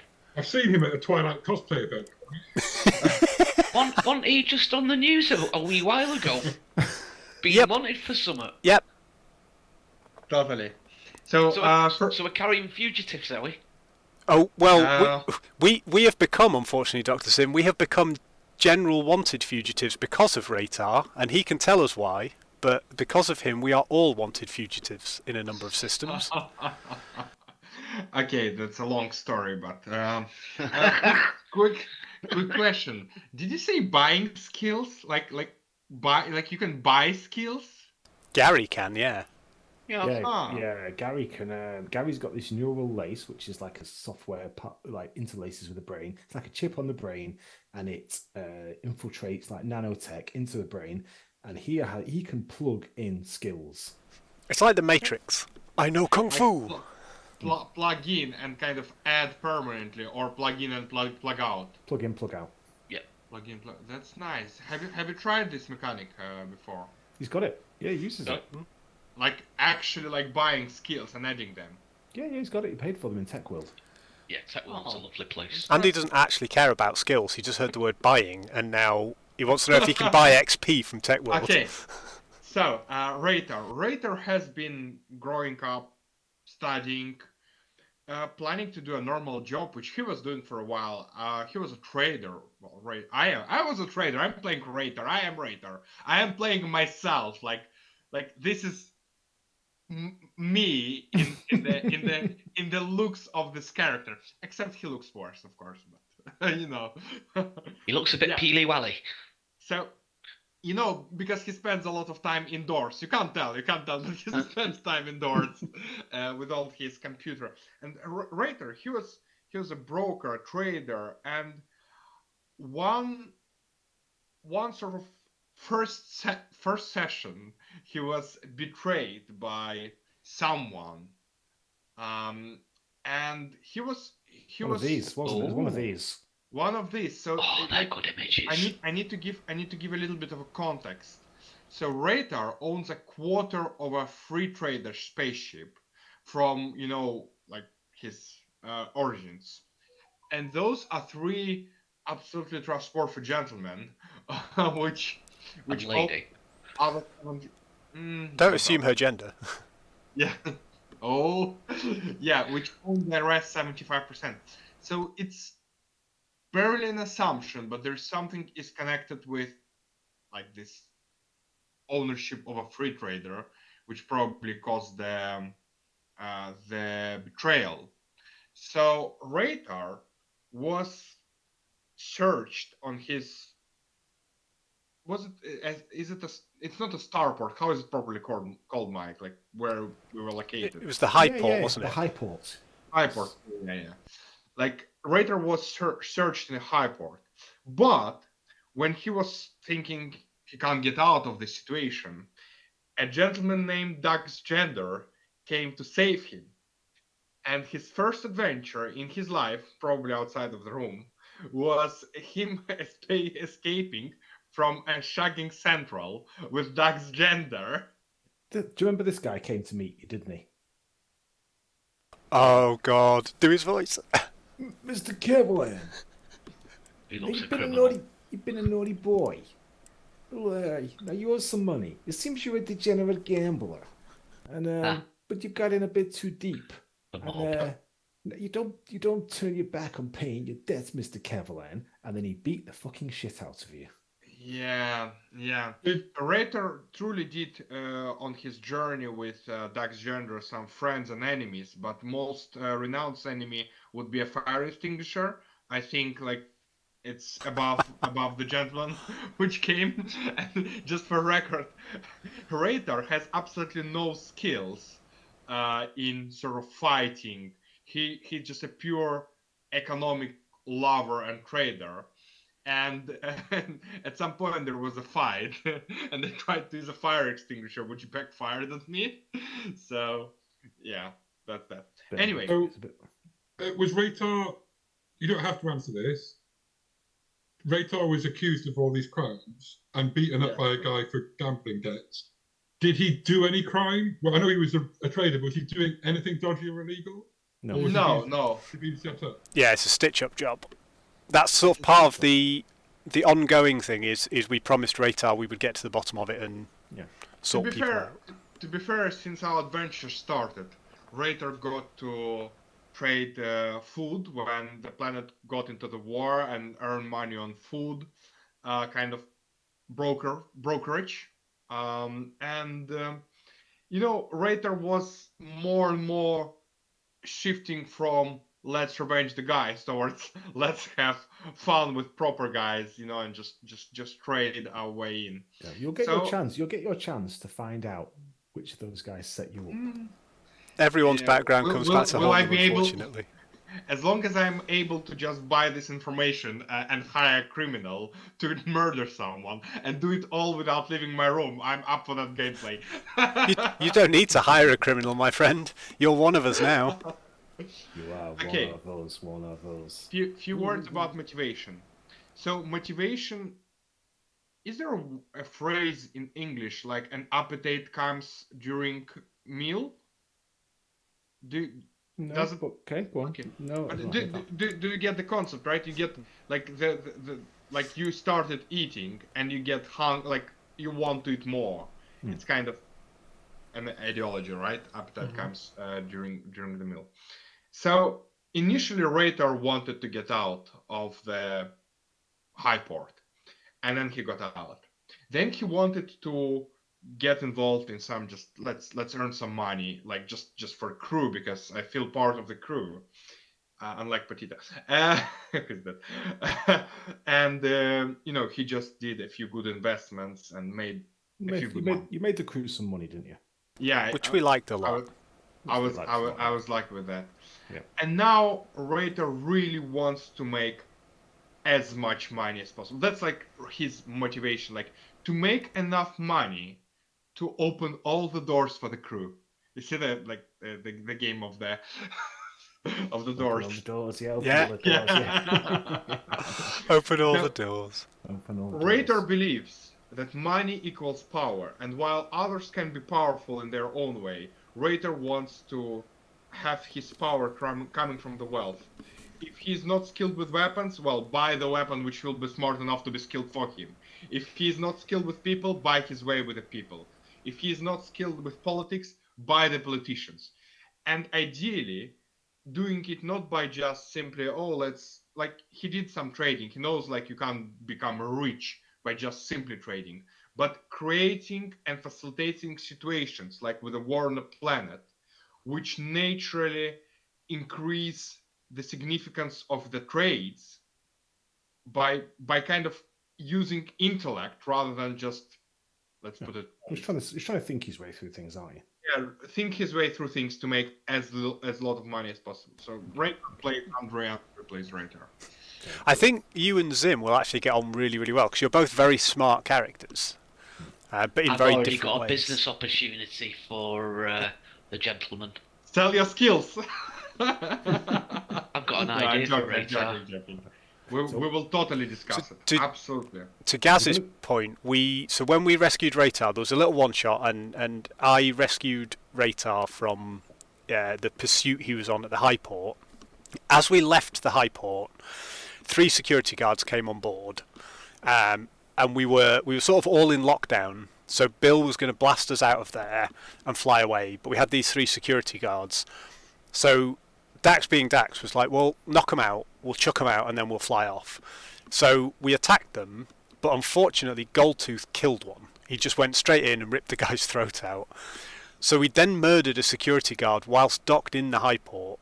So we thought, fuck it, we killed the other 3, and we just left. So we're now... It earned us a wanted status at the Cordan High Port. That was only a couple of weeks ago. And when I asked if Raytar had done anything illegal, the answer was no, up until the point he got put up. And since then, he is now actually a criminal. Yeah, so he was a wanted criminal on suspicion of, like, these sort of falsified charges, but now he has been involved in our crew. Because we've been... homicides. We've been pretty under the radar until now. We've been quite a successful pirate crew, but we did get flagged blasting out of the high port, having murdered 3 security guards. It did earn us some very special fans. There is now a crew of women who are huge fans of us, call themselves the Cuda Girls. Yeah, I'm going to show you the. So it was worth it in the end. We've got our own little cult following. Well, I never. What's the deal? Raytor, come along. Yeah, the Cuda Girls. These are like your fangirls who just think these are your fan club who just think that you guys are just kind of exciting, and cool. Because there were 2 sets of people looking for Raytar on the high port. You had the authorities, embezzling funds, fraud. There's also the mob, alleged fraud. The mob who think that you've been stealing, borrowing money from them. They said you've been for gambling and then not paying your debts. So someone's been impersonating you and using your name and details to borrow money. So when they turned up, they were like, "Okay, you've been borrowing money off us. That's fine. Now it's payback. You don't walk away from your debts." Oh, so Raytar didn't take that money then? He's just been set up? No, he's been set up. It's all set up. That's fair dues then. We can sort that out. Well, I think that the mob's probably a more dangerous... Yeah, they're also the ones that we would probably rather fight. There was a tense scene in a lift where Raytar and I were disguised as janitors with buckets of bleach. This music, do you have this music right? Yes. I think it just adds to the... Yeah, it was brilliant, and we were in there, and there were a couple of the mob guys in there, and we were trying to be sort of innocuous, and then the doors opened and the police came in, which would normally have been great, but then Raytar was just even more nervous he was going to get busted by 2 lots at once. It was very tense. That episode is well worth watching back. And like we were about to get murdered, so we got cleaning. But Dax, he was just cruising for bruising. Dax was making me nervous by just let's like provoke them a little bit, just out of nowhere. Rolls were good, but it wasn't out of nowhere. The guy looked at me like I was a janitor, and I might have been pretending to be a janitor, but big Dax, burly, rough-looking janitor. Yeah, Dax doesn't like to be looked down on, so all he did was make some casual comment about the guy's girlfriend. Oh, God. And it was just ramping up when the police came in, and luckily the situation got diffused before we ended up having to murder some people in a lift. It was I really enjoyed these. I made these broadcasts while they were waiting. Oh, you did. They were waiting in the high port, waiting to kind of escape. So I made this little sequence of broadcasts. So you make sure your volume's on. Should be okay. Tell me if you can't hear it, and I'll just restart it. 1 sec. Oh.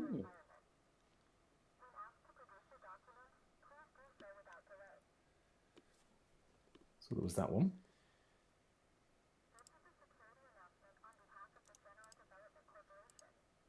How did you make that? Please wait in their cargo bays for a Hire the security voice actor. inspection. The General Development Corporation knows you are waiting, and we apologize for the inconvenience. That's really cool. And then the last one. Corden Highport is maintained by the General Development Corporation. Please report suspicious activity to the authorities. A safe Highport is a happy Highport. Ah, that's a nice little touch. Like, Mike, you should tell how I was hiding for first few days in Shagging Central. Yeah, so there was a... and why was it called Shagging Central? Because it's basically where all the traders go and have a little knocky. Well, basically, there was a party, and a few people got caught shagging in this closet, and therefore it became known as Shagging Central. It was just off the main, between the Habs and between the sort of brokerage district. So Raytar went and hid there, and in the meanwhile, he made a couple of calls for help. Oh no, one of your syndicate members made a call, the woman. And then she phoned this woman called Opal Twice-Vact, who I'll show you a picture of in a moment.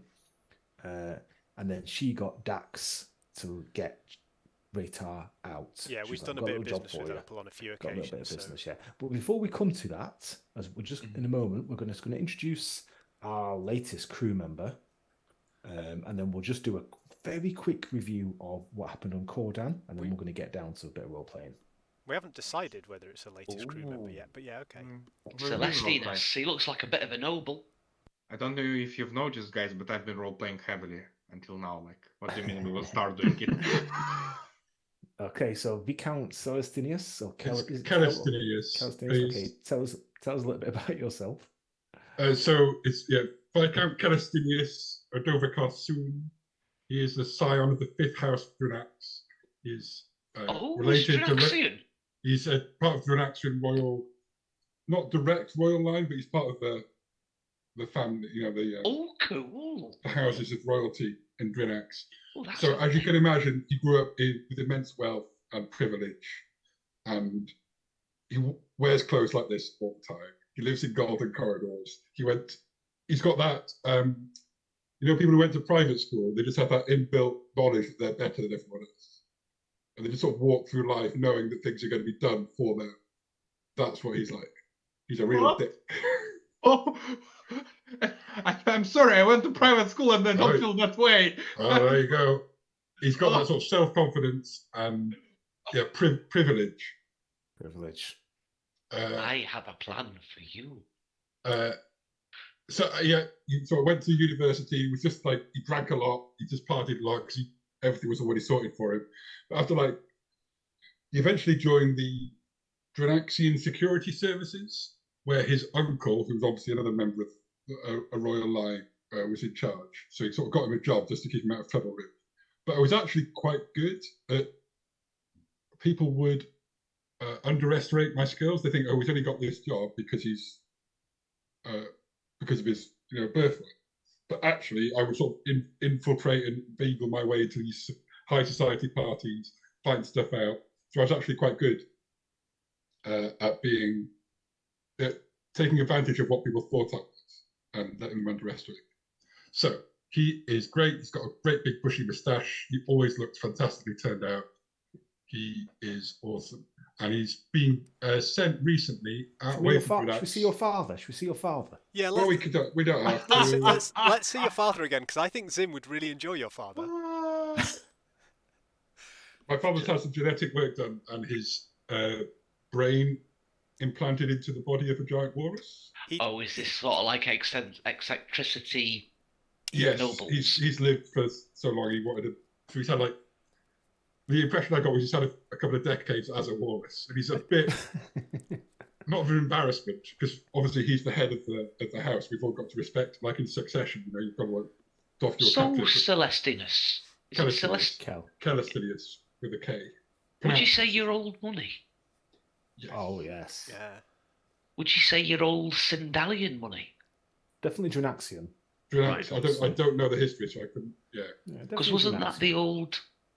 From Drunax was the Sindalians. I guess you could probably trace some ancestry back towards. You know what they like with the royal family? They've got all of these connections. Yes, I can trace every single one of my ancestors back 300, 400 generations. So, But the most recent generation is a bit of an embarrassment to the because he basically spends all the time eating raw fish in a swimming pool. And pelicans.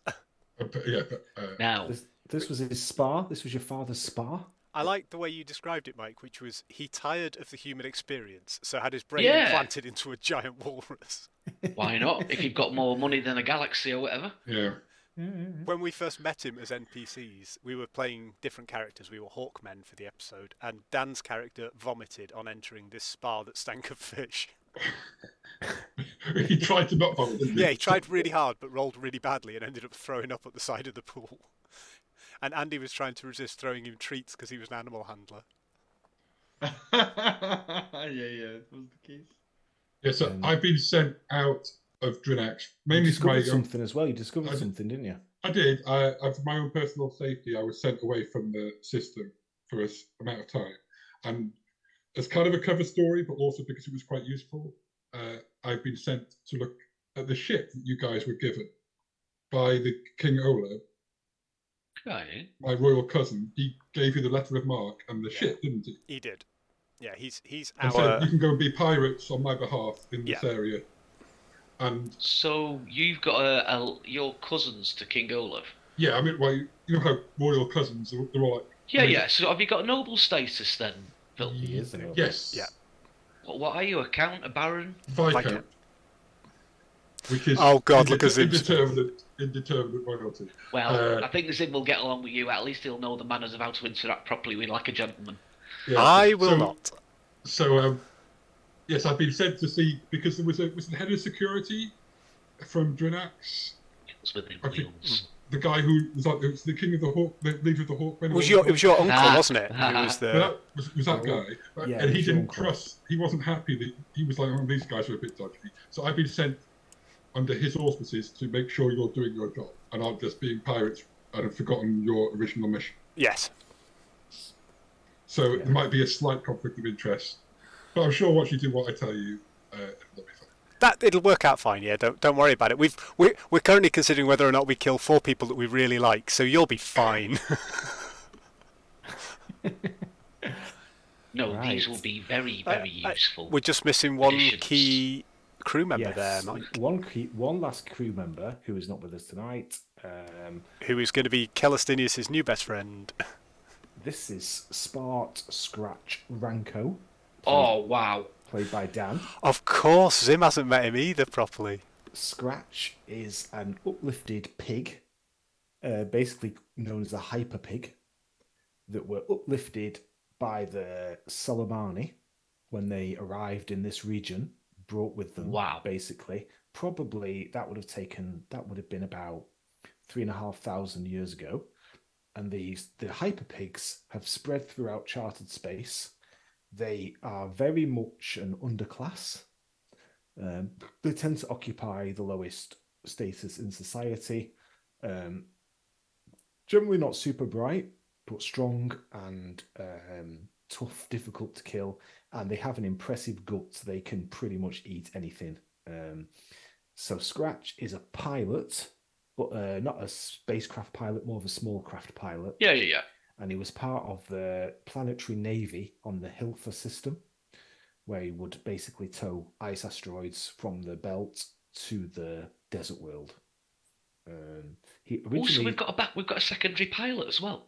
Well, he can't pilot. Oh no, not Starship. He could pilot spacecraft actually, but he's not. We've got a secondary pilot anyway. Dax was our primary pilot, and then Billum has since learnt to be even better than Dax by one point.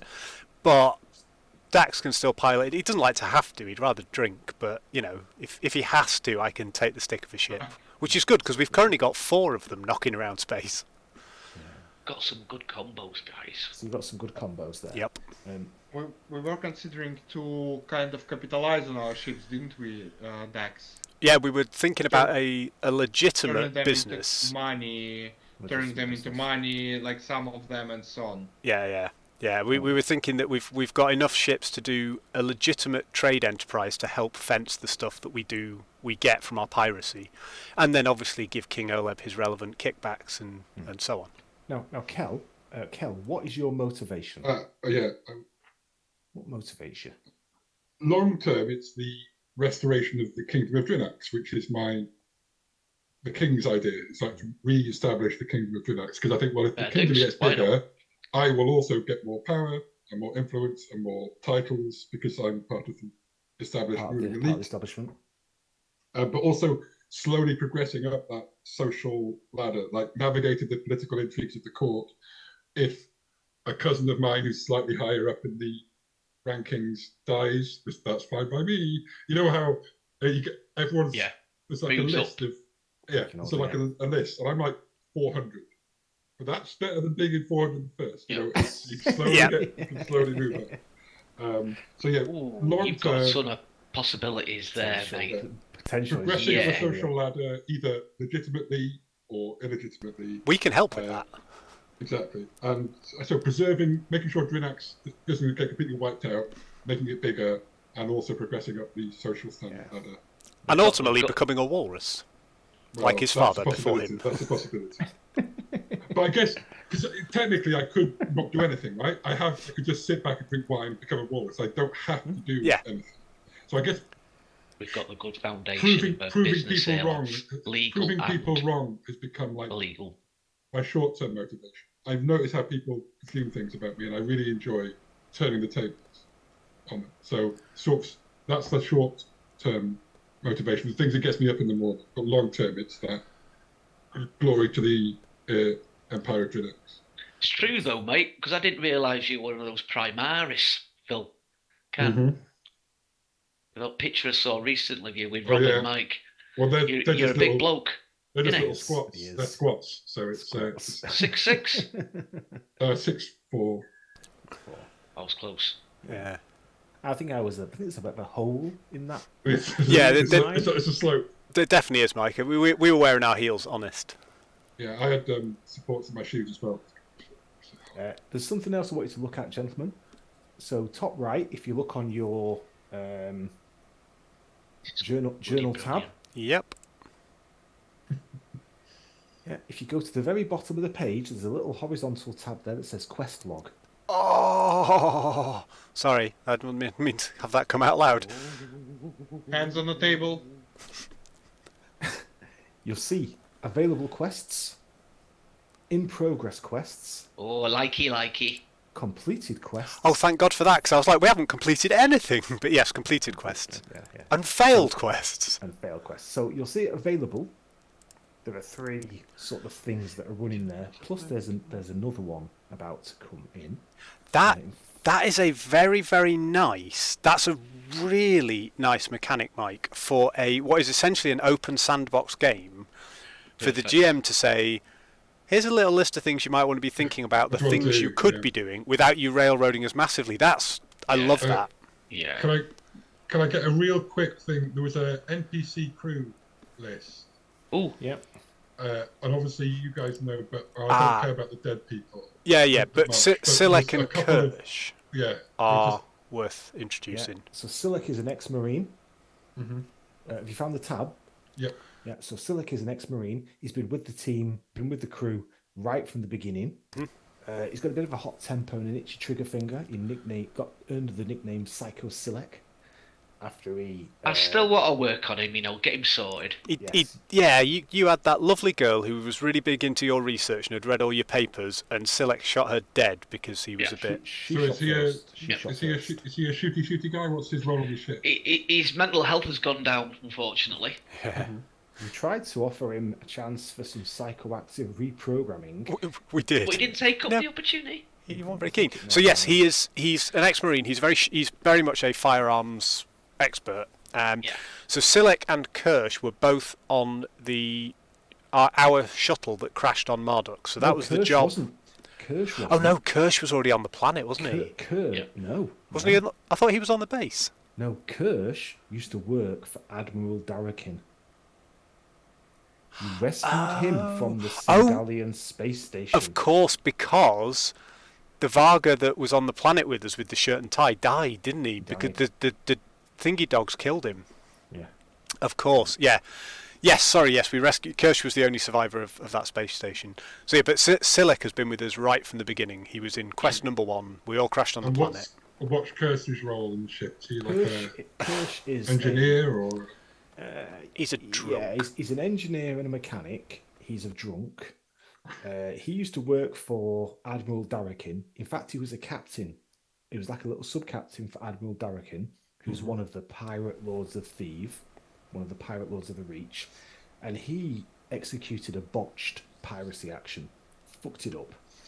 So Darrakin basically abandoned him in this space station and said, that's it, you're basically sort of being left there. And on this little space station, there was a creature called a Kamax, which is like you've seen Starship Troopers? It's like one of them. Except it's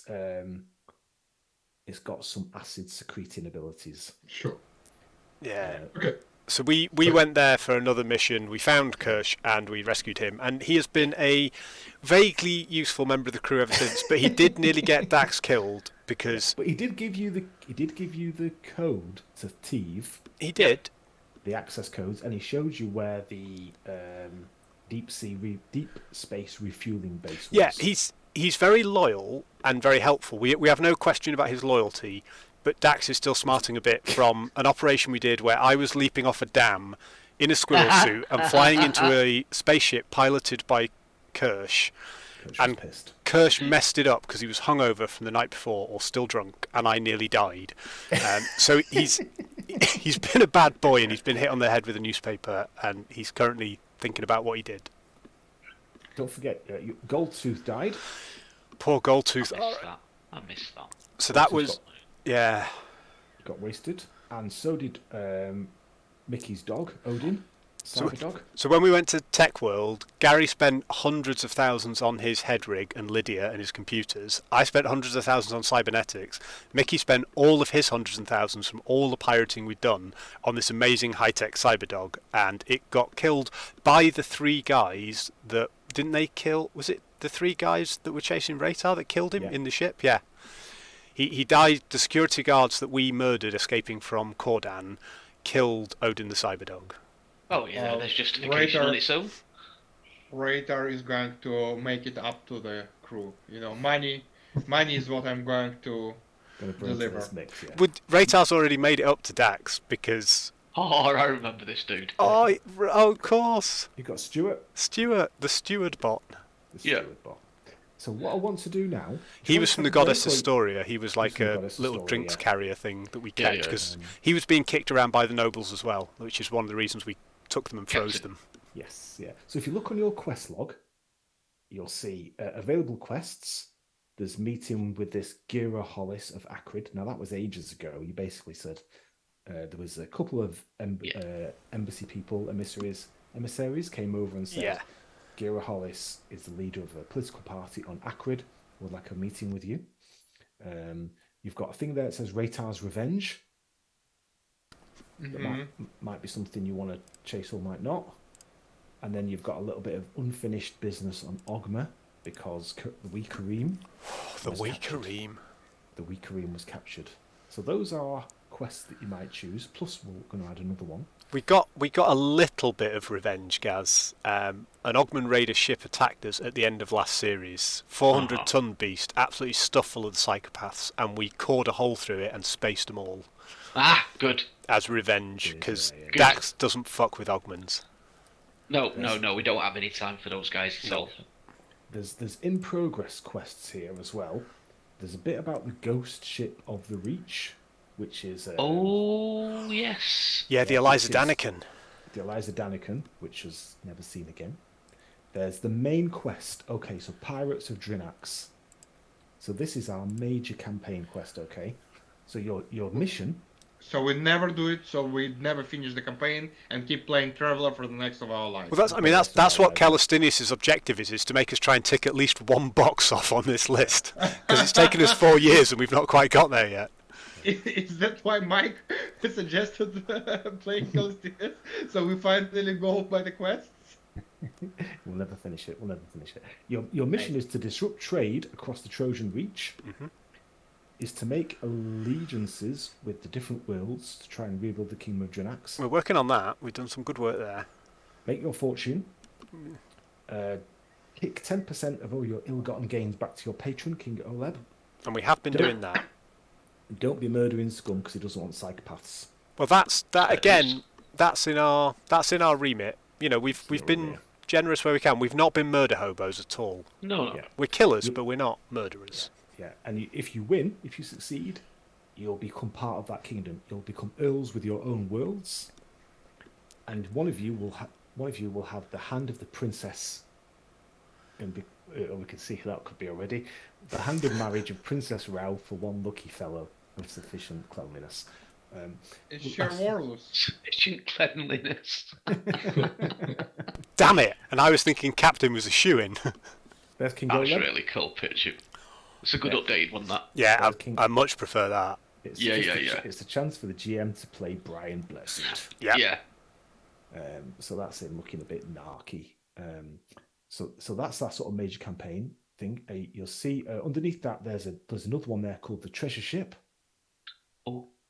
This is the one I've been looking forward to. It is actually not 2,000 ton. It is 1,600 tons. So let's just change that 1,600. Oh. I remember this ship. You showed it. Yeah. Wasn't it something which? Was it something which we got, or like, No. there was something No, already it was going on? It's It was a a little news hook. article, wasn't it? It was a little hook, but that's going to be a little bit further ahead. It was a bit of like that little scene was like an end of season. It was Easter. little. Prologue. Yeah, it was like a cliffhanger sort of. Look what you could have won. Yeah. You've got things that you've completed. So you've completed the Cordan conflict, and which we'll just do a quick review of. And you've got the Legend of Squirreless Dave with his base, which you've captured. And then I could put other things that you've done on there, but I mean, I might do some point. Who knows? So, do you want to take a break, or are you happy to just go straight into a quick review of Cordan? Or I want to get drunk now. Oh. Like it's going so well. Yeah, absolutely. On that basis, if we just take like a 2-minute pee break? Yes. That'd be ideal. And I'll get a quick coffee. Yeah, well, I want a beer now because I need one to be Dax. I'm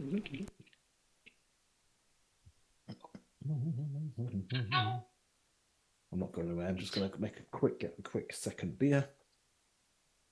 Mike, Third beer. Yes, mate. Mike, it's very good. It's like I'm not. Look, I don't want to be like, in any way unfair. There may be, good campaigns. There will be probably, like, I don't know, better storylines, or may not be. I'm not saying there will be, but like Traveler, just on its own, just the fact that it's Traveler being my first game. Yeah, it'll always be special. It will always be special because it's your first game. I can't even. You might understand me, but it's so warm when I just look at the radar. It's my first character, like the emotions I've been having and still am, like from other games. But when you start the new character, I go further and further away from radar. I like Petite is radar, but not really. I'm not playing myself. I'm not like Petite. I mean, he's a dick, so I may be playing himself more than that. But yeah, he was a dick. Yeah, but it's so special for me. Yeah, it's very nice. It's just like so. Rob is probably going to run D&D next when we finish this season of Traveller. And my first character that I played with Rob's D&D was a rogue, like a thief. You're playing yourself there. I played myself, I played myself. And he's a thief called Vlad Teltos. And he will always be like my favourite character because he was like the first one. And he's a bit of a kind of a bit flash. He's a bit kind of, but when he cocks it up, it's never his fault. So it's never his fault. It's never his fault. And I can tell it's your character.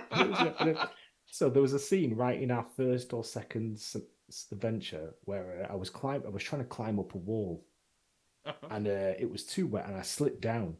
So my character just kind of looked at the wall accusingly. Like, it's not my fault. It's the wall's fault. It's the wall's fault. A lot of work with journals. It's okay. It's okay. Well, the journal, because we've been using Foundry for the last year and a half, all the stuff was already there. So it was easy to just drag it. All you had to do was really drag it over. So it was easy, because I was going to ask if you actually have a day job, because it looks like a lot of work. It does, yeah. I should, yeah. And what I've realised is you can tell it's a creature of love, though, mate. It is, yeah. What I've realised is if I do any of it in the morning, I'm not getting any fucking work done that day. I basically have to leave it as late as possible before I start doing it. Yeah. If I have a gap at work and I think, oh, I've got a cancelled patient or a gap or whatever, I think I'll just do a little bit on Foundry. Like, I'm fucked, because it's hard to then come back. Yeah.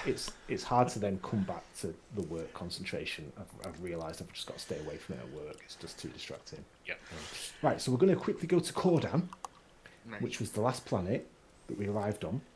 So if you go to your journal tab. Yes, there it is. And if you look on system data, or you pull up the map, you'll see Cordan there.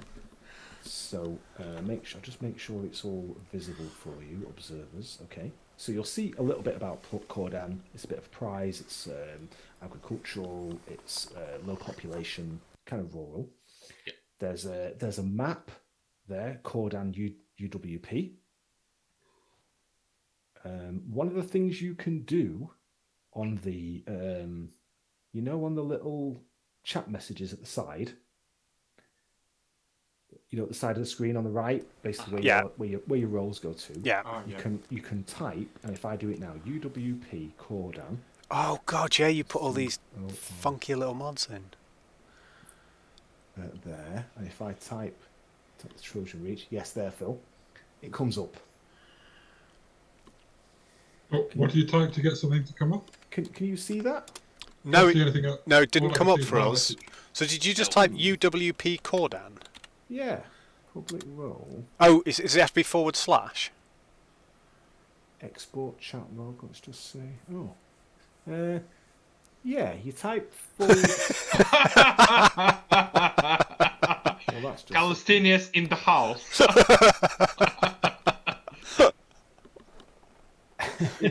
How you imagine people who go to universities and private schools? Did that not come up? No.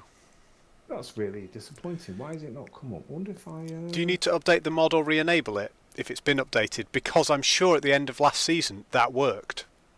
Because I remember you put that... What are you trying to make work? It doesn't matter. There's a mod that allows me to just... Kill players? Bring up a little review, but it doesn't matter. You don't really need it. We've got our journal notes, which has it all in. Yeah, you've got your journal notes. I'll delete it and reinstall it. I don't need to fuck about with it now. But you can see there on the tab, you've got Cordan UWP, which has got a map. There's a lot of information on that map. At the top left of the map, there's the system data. Yep. With all the planets and how far they are away. Which is beautiful. There's a map key. There's the map of the planet, which is like a geodisc, and then there's the trade codes, low population, should say agricultural in there as well. Sorry, a few little bits of information, remarks, and physical data, gravity, large ocean, just kind of a little bit of blurb about the planet, which you might find useful or might find completely not necessary. If you go down next one, you'll see a picture of Cordan Highport.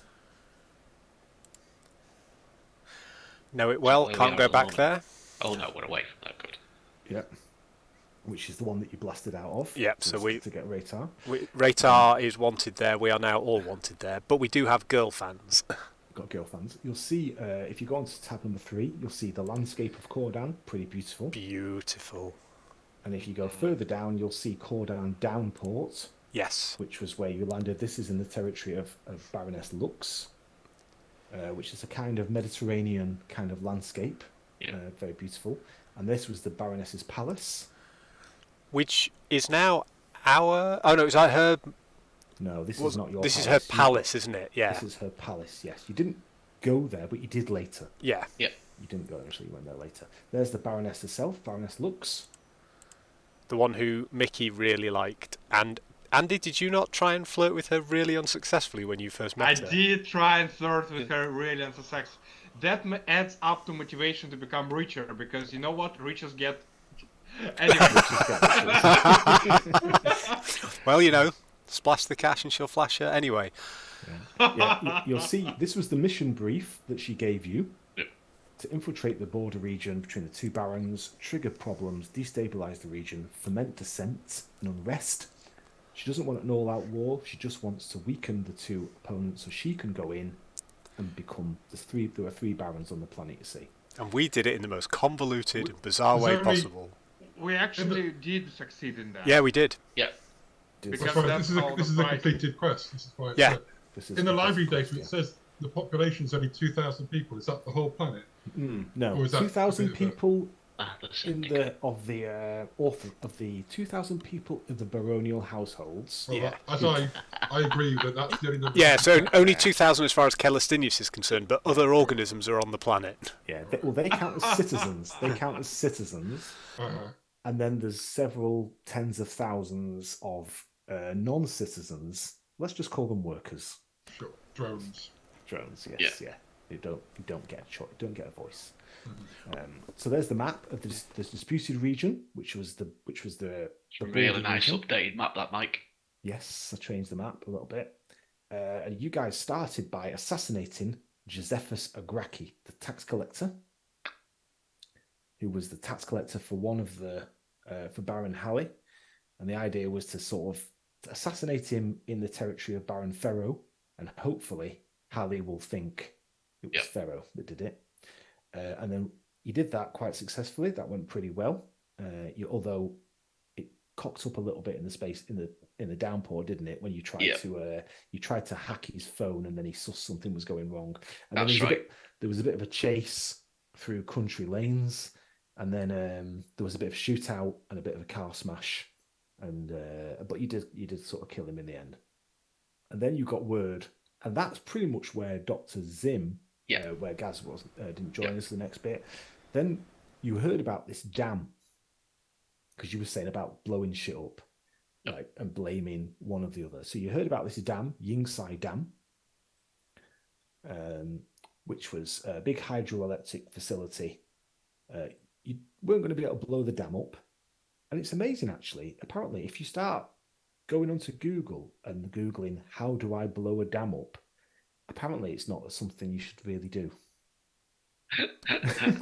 I discovered that when I tried to Google several things about the FBI for my Delta Green campaign. That there are certain questions one doesn't ask. Yes. Somewhere in a little basement, a little red light started pinging. Ding, ding, ding, ding, ding, ding. Anyway, you decided you couldn't blow the base up, but you could blow up the turbines, which were actually General Development Corporation manufactures those turbines, by the way. So you went. You basically blew up the turbines. There was a squirrel suit involved. That's right. I was actually, Zim was here for Zingsea Dam, but not after for the facility. Right. So the plan was for Calistinius and for Raytar. I don't think was with us at that point. No. So what not yet, but I just arrived a little bit after that. Yeah. So what we did, because we'd killed Agraki, and Agraki was one of the Northern Territory tax collectors, we dragged his corpse to the top of the dam, and while everyone was downstairs blowing up the dam facility, Dax used his cyber arm to carry Agraki's corpse, leave it on the dam to make it look like the Northern Baron, and then jumped off the dam in the squirrel suit to fly back into the ship. It was very much a live or die moment, and it nearly went the wrong way. It was very bloody 18. It really was. And while you were there in the dam, you were hacking. Now, Ducker, Mr. Zim, I think you discovered this actually. Maybe you weren't with us for the session, but Zim discovered it. While you were hacking the software to try and, or just investigating it really, you discovered a hidden subroutine buried within the computer program that allowed the power to be rerouted somewhere away from its normal destination to a secret facility located in the mountain. Now, this was a hidden subroutine that wasn't yet working, but could be triggered by someone at some point. And this, so you've got the location of this facility in the mountains to the sort of southeast. Right. So the guys went to this facility, found this facility in the mountains, and if you look there, hidden facility, it was buried under about 100 meters of rock. It was messed up. It was pretty menacing. There was some crates in the entrance with the symbol of Baron Halley. Yeah. Yeah, we haven't. We need to. Well, that is a potential for some future exploration with him. Yeah. And they went down in this lift, and there was a big cavern with a great big. Basically, it's a meson gun emplacement. Whoa. So now, ridiculous anti-starship weapon or something. Yes, it's an anti-starship weapon. Which shoots through the ground, isn't it? Was it like the characteristics? They're not. They call them meson guns, but they're not actually mesons. But they are a kind of subatomic particle accelerator, isn't it? Yes, that you can basically program it to change its nature at a certain point. So it can go through rock, it can go through anything, it can go through armor, and then become active at any sort of point. Yeah, and then detonate, And then detonate. So it's an anti-starship weapon. So who knows? Yep. You don't know who built it, but you know Baron Halley's fingers are all over it.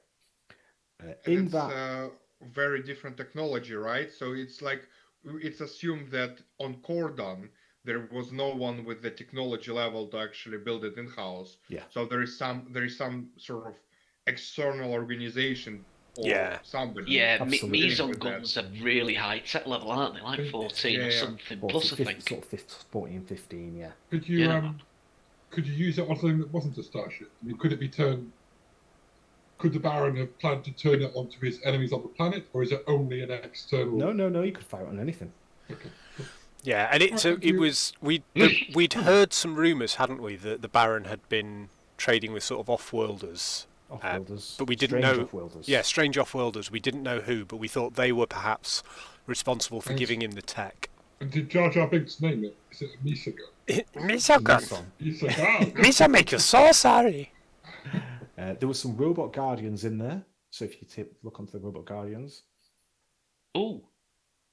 which were in the wall and sort of detached from the wall, so there was a bit of a firefight from these robot guardians. They did some damage to Scratch. The whole place smelled like bacon. Yeah, and it made Kirsch and Goldtooth pretty bit peckish because the smell of fried bacon. Mm-hmm.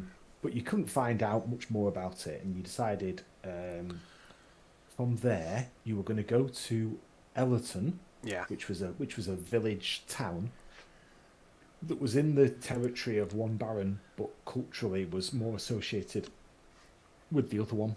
Yeah, sort of on a border zone, and it had changed hands over the years. Yes, and there was a bit of a flashpoint. There were some baronial forces, because the Baron Halley had found the body, or Baron Halley's men had found the body of Agraki, and there was like, what's going on here? There's forces of Pharaoh arrayed against us. So there was paramilitary forces began gathering on the border, and Ellerton was a flashpoint. So if you look on the map of Ellerton, you'll see it's quite a big map. Actually. Oh yeah, that's where shooting in the river started. This is where Ratar first properly joined us. Yes. Mike, can I ask you where your map? What was that generated with? Dungeon Draft. Dungeon Draft. Okay. Yeah, Dungeon Draft. That's nice. Plus a little bit of photoshopping over the top, but basically kind of Dungeon Draft. But that's nice, that one. So, we've got Billum in the house. Oi, mate, you all right, pal? How's everyone doing? Sorry, I'm a bit late. I won't interrupt if you're in the middle of stuff. But, sorry, buddy, we're doing the review of what we did on Cordam. We've just got to Ellerton. Yes. So we so just hook on when you can, Mickey, and like it'll all come back. So on the south side of the river is the bulk of the town, and on the north side just a little bit, really, not a lot. And the north side was in the territory of Baron Halley, and his forces were all gathered on the north side, and they were starting to come over. So you guys basically were like, what are we going to do? You went into the town, and you had a big piss up in that pub. Yeah, I did some karaoke. Yeah. Dan did some. Dax did some karaoke, and Ratar was like, "Let's buy this bar." Yeah. I was playing myself. Yeah, and there was a fantastic scene when Scratch went into the bar, and you heard this. You know, you might hear like a the spurs on a cowboy go ka-chink. Yeah, it's like a western. It went quiet. You Ka-chink, did like a the western. ka-ching. And Dan described it as the scene is looking at his feet, and you hear this ka-chink, ka-chink, ka-chink, and then the camera goes up, and the crink, crink, crink is Scratch eating these crisps. Crunk, crunk, crunk. And so there was a lot of drinking, and you realised that the locals were a bit xenophobic, but still, so Scratch was sort of a bit of a backseat. And you got sort of a bit of chatting. You found out about that Baron Halley had these off-world visitors, and that he's never married, and that's a bit weird in itself. You know, what kind of man doesn't marry? And that there was obviously something going on, and you were a bit umming and ahhing on whether to go and pay him a visit. Beforehand, you decided, and at the same time, it started kicking off, and there was in the Barrowheim Hills on the map. If you go back to the map of Elton, you will see around Barrowheim Hills there was like a old fort up there, and some of these paramilitary forces were gathered at the fort. And you guys decided to go over and assassinate them, or kind of kill. Went really well.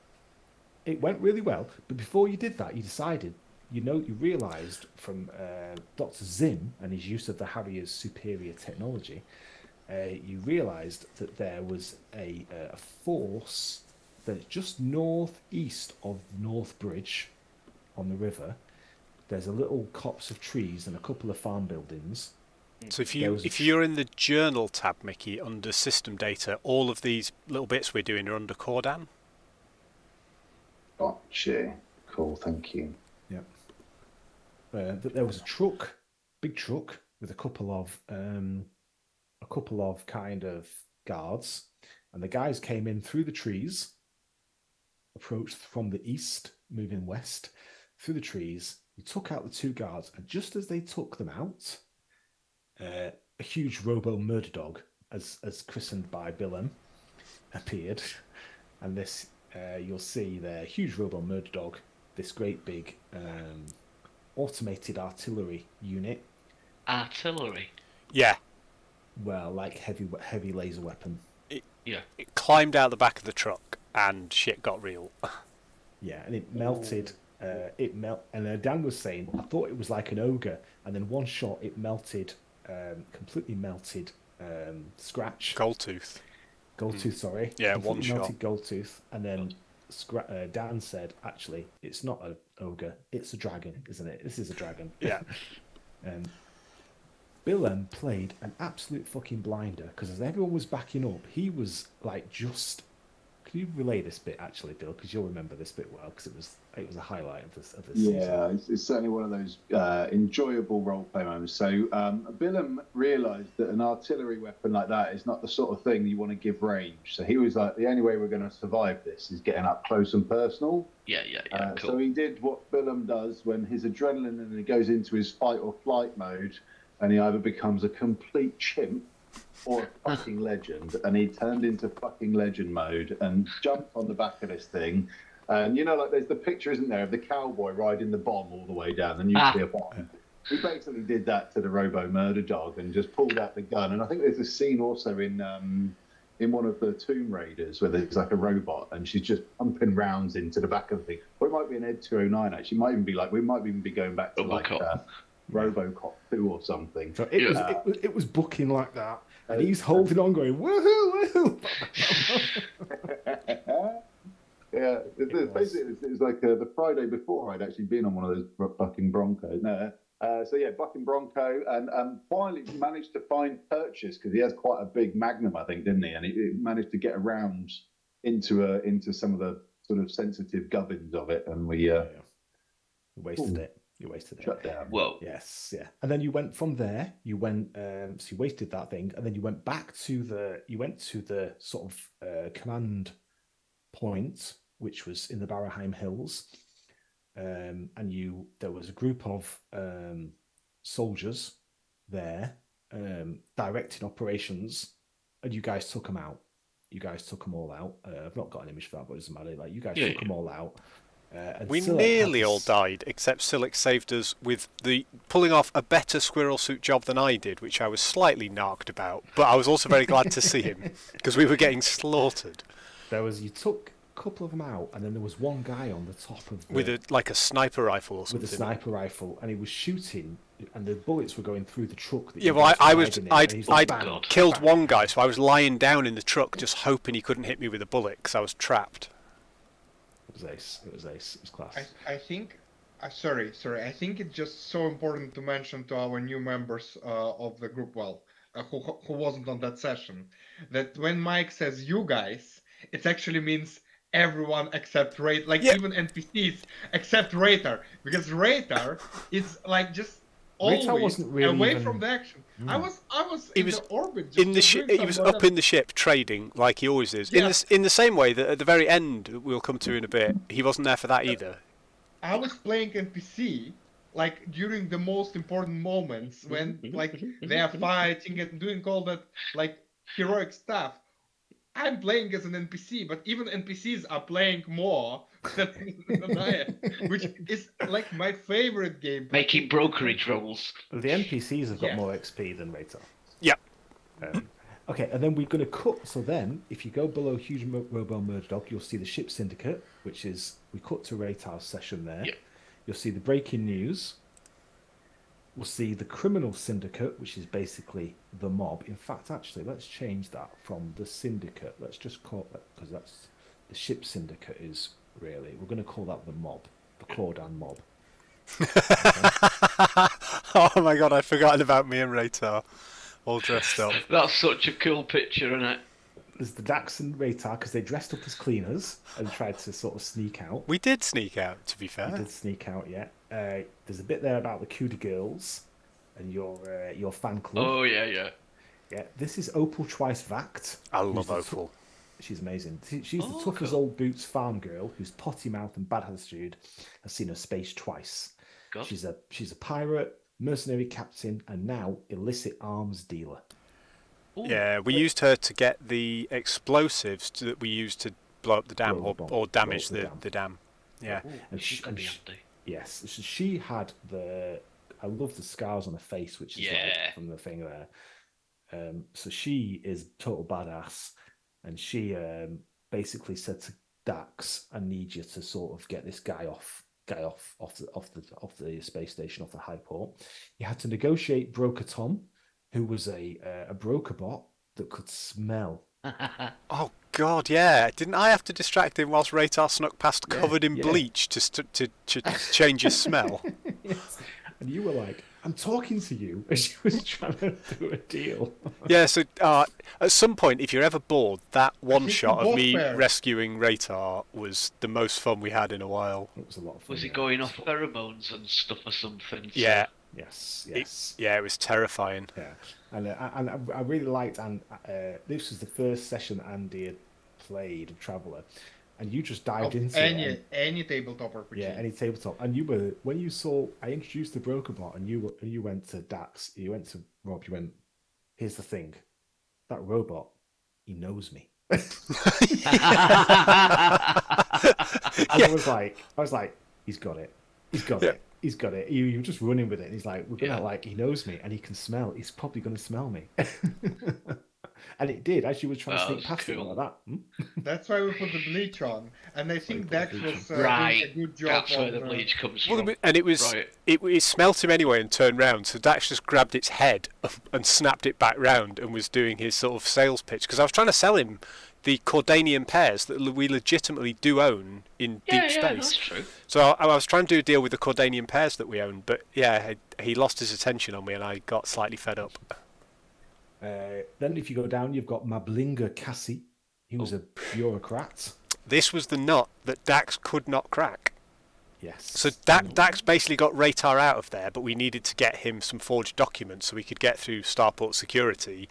And I was like, I've got this. And I tried to smooth talk this guy, and it just wasn't happening. He wanted way more credits than we had to pay him. And I was just like, right, fine, we're stuffed then. And then Raitar saved the day, which was the first time Dax was like, this guy could be pretty useful. Always handy to have on board. Yeah, and he basically could change Raitar's identity for a price, and there was a bit of dealing, and Raytar knocked the price right down. And then His boss was a real bitch as well, wasn't she? And then realised he still didn't have enough money. Yeah, his boss was a real bitch because she sort of came in, and there was like lots of admin roles, and it's pretty much the only time I was like, we're going to use admin in this scenario. And it was thrilling. It was like the most exciting admin we'd ever done. It was like adversarial admin. Then you met at the Cordan Highport docks, where you will not be welcome here again. Docking Bay 42. Oh yeah. Not in the ship we're in now. We won't. We own 3 other ships. Got all the ships, yeah. And then we sort of cut to back down, and all this was sort of going on. The time scale for this is not really important because I haven't quite decided what it is, and it doesn't matter anyway. Then your loot, because you basically succeeded in fomenting conflict. The Baroness came in. She said, "Actually, I'll mediate a peace." Which is what she wanted. Which is what she wanted. So then she sets up. Her enemies are weakened. She's become more renowned. She's now generally regarded as the de facto leader of Cordan. Perfect. So now Cordan is a sort of friendly place where you could hide. You'll get better money for your stolen goods, and you'll get help if you ever sort of need it. So you've got this villa. Yep, she gifted us her villa as our reward. Yeah, how's that for the dangling the carrot? We've got our own vineyards. Vineyards. Oh. So Calistinius may be interested in the lower quality vineyard. Cordan, lots of vineyards at home. Cordan is well renowned for its vineyards. Who runs the Highport docks then? If it's not the Baroness, separate company. Yeah, Jedico tend to run most of the high ports, don't they? Because they build them. And you say you're not welcome there. Do they know your face, or is it only the ship then? They know the ship. They know Raytar's identity, and they've got a picture of Dax, but that's about it. Which is a shame, because Dax has worked for Jedico. So if the giant sort of galactic spanning corporation puts 2 and 2 together... The bureaucracy can talk to itself. Yeah, but it probably can't. It's not going to talk to itself, is it? Nah. If we go... So that was what happened on Cordan. And then we went to Aranacea, where you were looking for... And if we click on the Aranacea tab in the system data... Yeah, we heard on Cordan we were having a dinner party with our 2 new housekeepers, and their daughter came to visit, and she had just given details on something to the fella from the Fire Wyvern, and daughter was like, oh, it's so unusual to see off-worlders. Yeah, because I've just had some recently. Yeah, and she mentioned George Marte. And you had George Marte's name. Yeah, and I was like, which Jason George? Yeah, so George Marte was a Solomani adventurer who had a crew, and he was looking for the hull plate of the Scurrilous Dave, the legendary hull plate of Scurrilous Dave, and he bought it. You know that he bought that hull plate fucking 2 years previously in real time on porn. Right. So he had the hull plate, and you were like, something about that hull plate. Something about that hull plate. So you managed to sort of get a bit of information from her, and you knew that he'd gone to Aranacea. You figured out there were those toy soldiers, weren't there? There were those toy soldiers. The toy soldiers that were carved from a particular wood, and we looked for arboreal planets from which they could come. And it was like an Aranacea sort of tradition. It's because wasn't there some general who brought back a toy soldier each time for his little boy? That was right. And so we sort of tracked them down to Aranacea, and we went looking for the Fire Wyvern. Yeah, but when you got to Aranacea, if you look on the Aranacea tab, you'll see a bit about the planet. Yeah. Quite big, a little bit bigger than Earth, but not much. Standard oxygen, bit tainted. A bit less water, but not really. It's run by a self-perpetuating oligarchy, which is actually an Aslan oligarchy. Oh, I'd forgotten. Yeah, with the Aslan city. This planet was conquered by the Aslan 200 years ago, although they are somewhat just figureheads now. So you've got the library data that just says a little bit about it. and shows you the photo of Cannabis World. Yes, Cannabis World. You've got the system map. It's a big system map. There's a lot going on. Yeah. So if you look on the system map, you've got App Show Primary, which is the first star, main sequence star. Yeah. And then App Show Secondary, which is a red dwarf star, which is quite far out, which has got its own belts, but nothing else. Fucking nothing there. And then you've got this. Sorry, where should I be looking? If you look under Aranacea. Oh, Aranacea, sorry. Oh yeah, got you. Sorry. Yeah, you've got the system. You've got the system map. Yeah, with you. Sorry. Yeah. And you'll see, and basically you figured out that he was the. Did you figure it out? No, not straight away. You didn't figure it out straight away. So then you go to the UWP, which has got a map of the planet, and it's got the data for the starport, the size, the atmosphere. It's got the system map again, and a little bit of information that says, Aranacea, it was an agricultural, non-industrial world. It was conquered by the Aslan in 809. Jedico funded starport. Hostile climate, swamp, arboreal forest, tropical jungle, hostile wildlife, gravity fairly normal. So that's always available for you to look at. You've got a picture of the Aranosaur High Port, which is a Class B, which someone had said was like a penis with a cock ring. I don't think that was our game, Mike. We don't make comments like that. I think that was me who said it about the cock I think ring, it was. Someone said it was about a penis. Then you've got a picture of the landscape, which is all bud. You've got a picture of the Aslan city, Taranai city, which is on a kind of that city's awesome.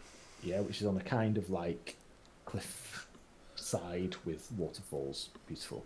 Yeah, like that one in South Africa. Is it the Queen's, whatever it is, falls, where it's like 3 central waterfalls come into one? Yeah, imagine a high-tech city on there. Wow. Full of Aslan. Full of Aslan. Yes. You've got a thing there.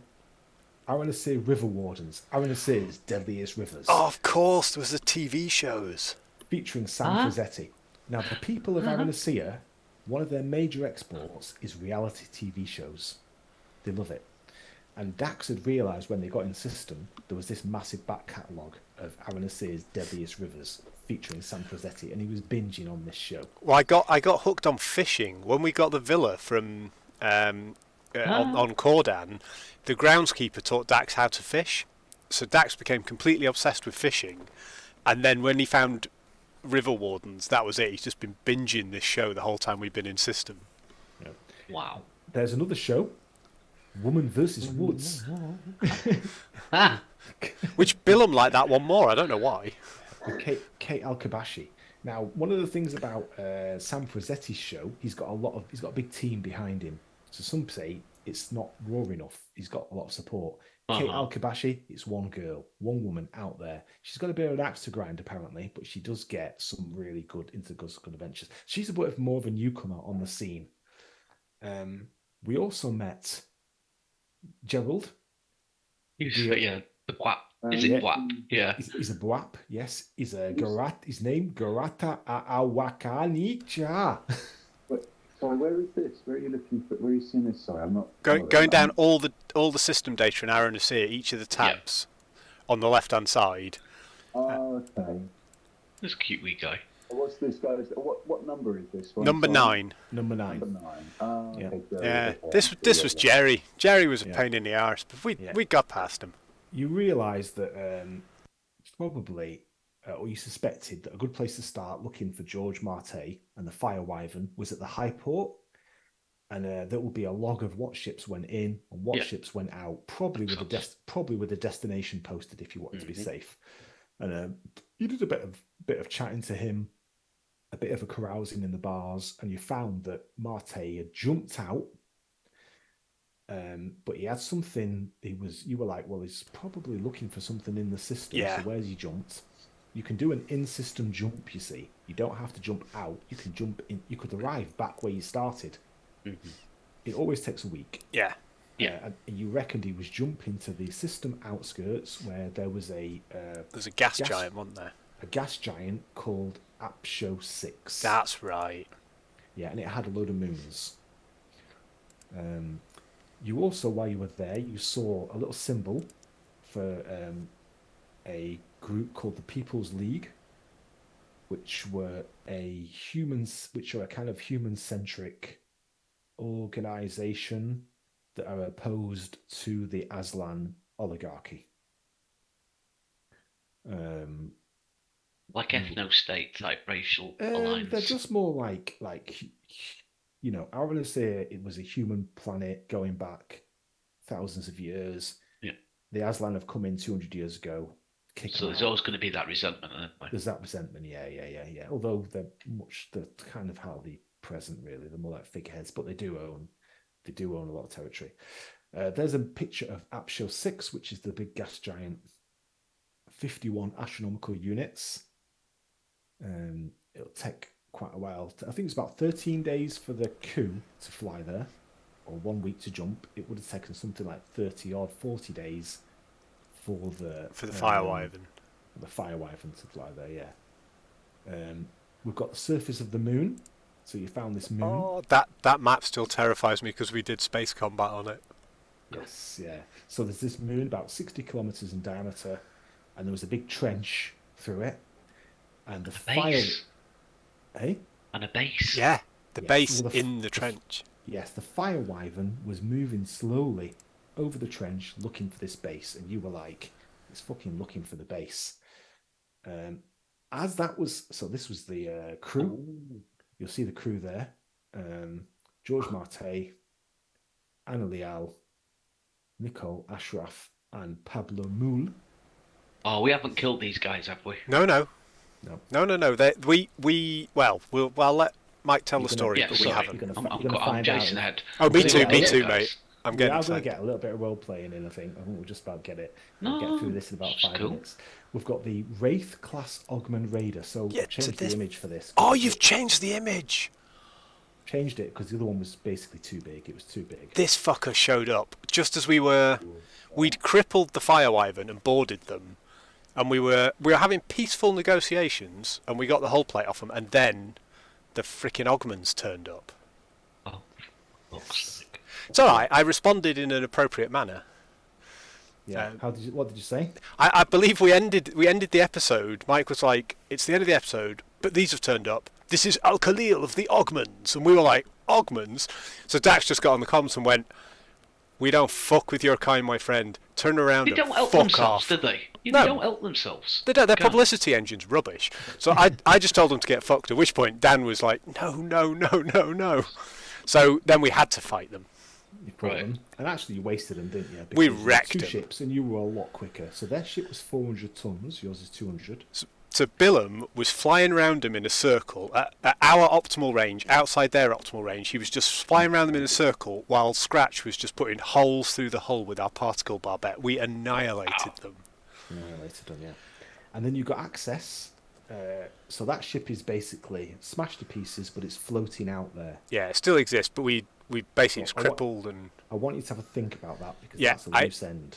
It is a loose end, and it's one where we are gonna. I needed Zim for it, and we didn't have him because we need to be able to breach all the airlocks and vent the place. We do not want to have to go into a ship that might have living Ogmans still on it because it'll be carnage. Yeah. They're all psychopaths. But if you go down, you'll see next to Dark Knight base, you'll see a floor plan. Oh, and tasty. Our new base of operations, boys. There's a summary of the facilities, which is a workshop, medical bay, a lab for 2 scientists. It's a Sindalian old military base. Yeah, it's a Sindalian military base. Yeah. You've got a small hangar. We've got 20 tons of lab space for gas. Yeah, there's a large hangar, which is not on the map because it's below. Actually, it'll be above, which is 1,200 ton capacity. There's a cargo crane and a loading belt, which basically accelerates speed of unloading, loading. There's an armory with gear capacity for 50, although it's not a lot of stuff in there really. A shooting range, some automated defences, including 2 double missile launchers, empty fuel tanks with 230 tons of fuel capacity, armoured bulkheads. Those fuel tanks are empty, but you could refuel them from the gas giant. Yeah. Staterooms for 4.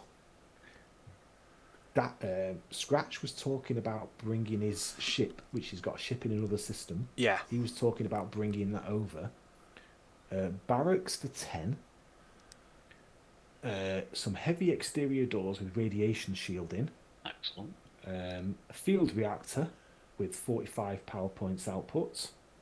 There are 60 tons of high-quality steel and copper alloys, along with kilometers of cabling, piping, and tools. And there are 4 million credits of government currency, gold and platinum ingots. Trade currency, Radar. Trade currency. Yes, and we're going to come to that as well. So that is loose end number 2. Okay, so loose end number 1. Sorry, why is it loose end number 2? Well, you haven't decided what's going to happen next. Okay, but loose end number 1 about the spaceship. I thought you mean because it's dangerous to almost like leave a sign. You don't know anything about it. You don't know. It's really up to you as to whether you think it's dangerous. No one comes out. No one comes out here because there's nothing out here. Yeah, that's it. But the Ogmans were here. Well, yeah, I mean, why? Well, that's a question, and that's a question for smarter people than me, Dr. Zim. But I mean, you should question them. Ogmans, no. With this lady in your brain, like she should question them. They're all dead. They have psychopaths, but she will, break them. If you look next, now this base needs a bit of work. It needs quite a lot of work to bring it up to speed. Okay. Looking at me labs and medical bay. Yep. Yeah. There's nothing in basically the labs is a. There's nothing in there at the moment. You would. Not for long. 4 million credits buys a lot of. Well, it doesn't buy that much, but it buys some outfitting gear for them. Yeah. Now that base, if you ignore the archaeological value, that base is worth about 986. If you look on Dark Knight base specs, that base is worth about 986 million credits. If you were to buy it, happy days are here again. It costs to run it and maintain it about 82,000 credits a month. Oh. Mm-hmm. So it will also take a couple of months' work to bring it up to spec because a lot of the wiring is fucked. Yeah. There's quite a few botched jobs. The 2 cargo bay doors don't work. It's going to take a couple of months of engineering work, and I don't think any of you have got any engineering or mechanics skills other than Silek has a little bit. Silek has got. Let's have a look. Either Silek or Kirsch, but I thought it was Silek had engineering. I'm not. Yes. Or maybe it was Goldtooth actually. And Kirsch has got engineer 1. Oh yeah. And mechanic 2. So he's actually he's not bad. Too bad at all. And Silek has got engineer, jump drive, maneuver drive, and power plant 1. Okay. But not mechanic. In fact, he would have mechanic, so that would be fair enough. He'd have mechanic. So you've got 2 engineers, but really, this is like you'd need all of you. So what I'm going to say, we've got 2 engineers right now. I know one other good engineer. Because there would be a couple of months of work here to bring this. This is loose end number 3. Because it would be a couple of months of work to bring this base up to spec. I would give any of you a skill level of 0 in mechanic, or upgrade a 0 to a 1. You're basically going to get some I'm XP. quite happy with 0. You're going to get some free XP, except for Calistinius. And Ratar, where are you going to be during this? Are you going to be here or? It depends. It depends what crew does.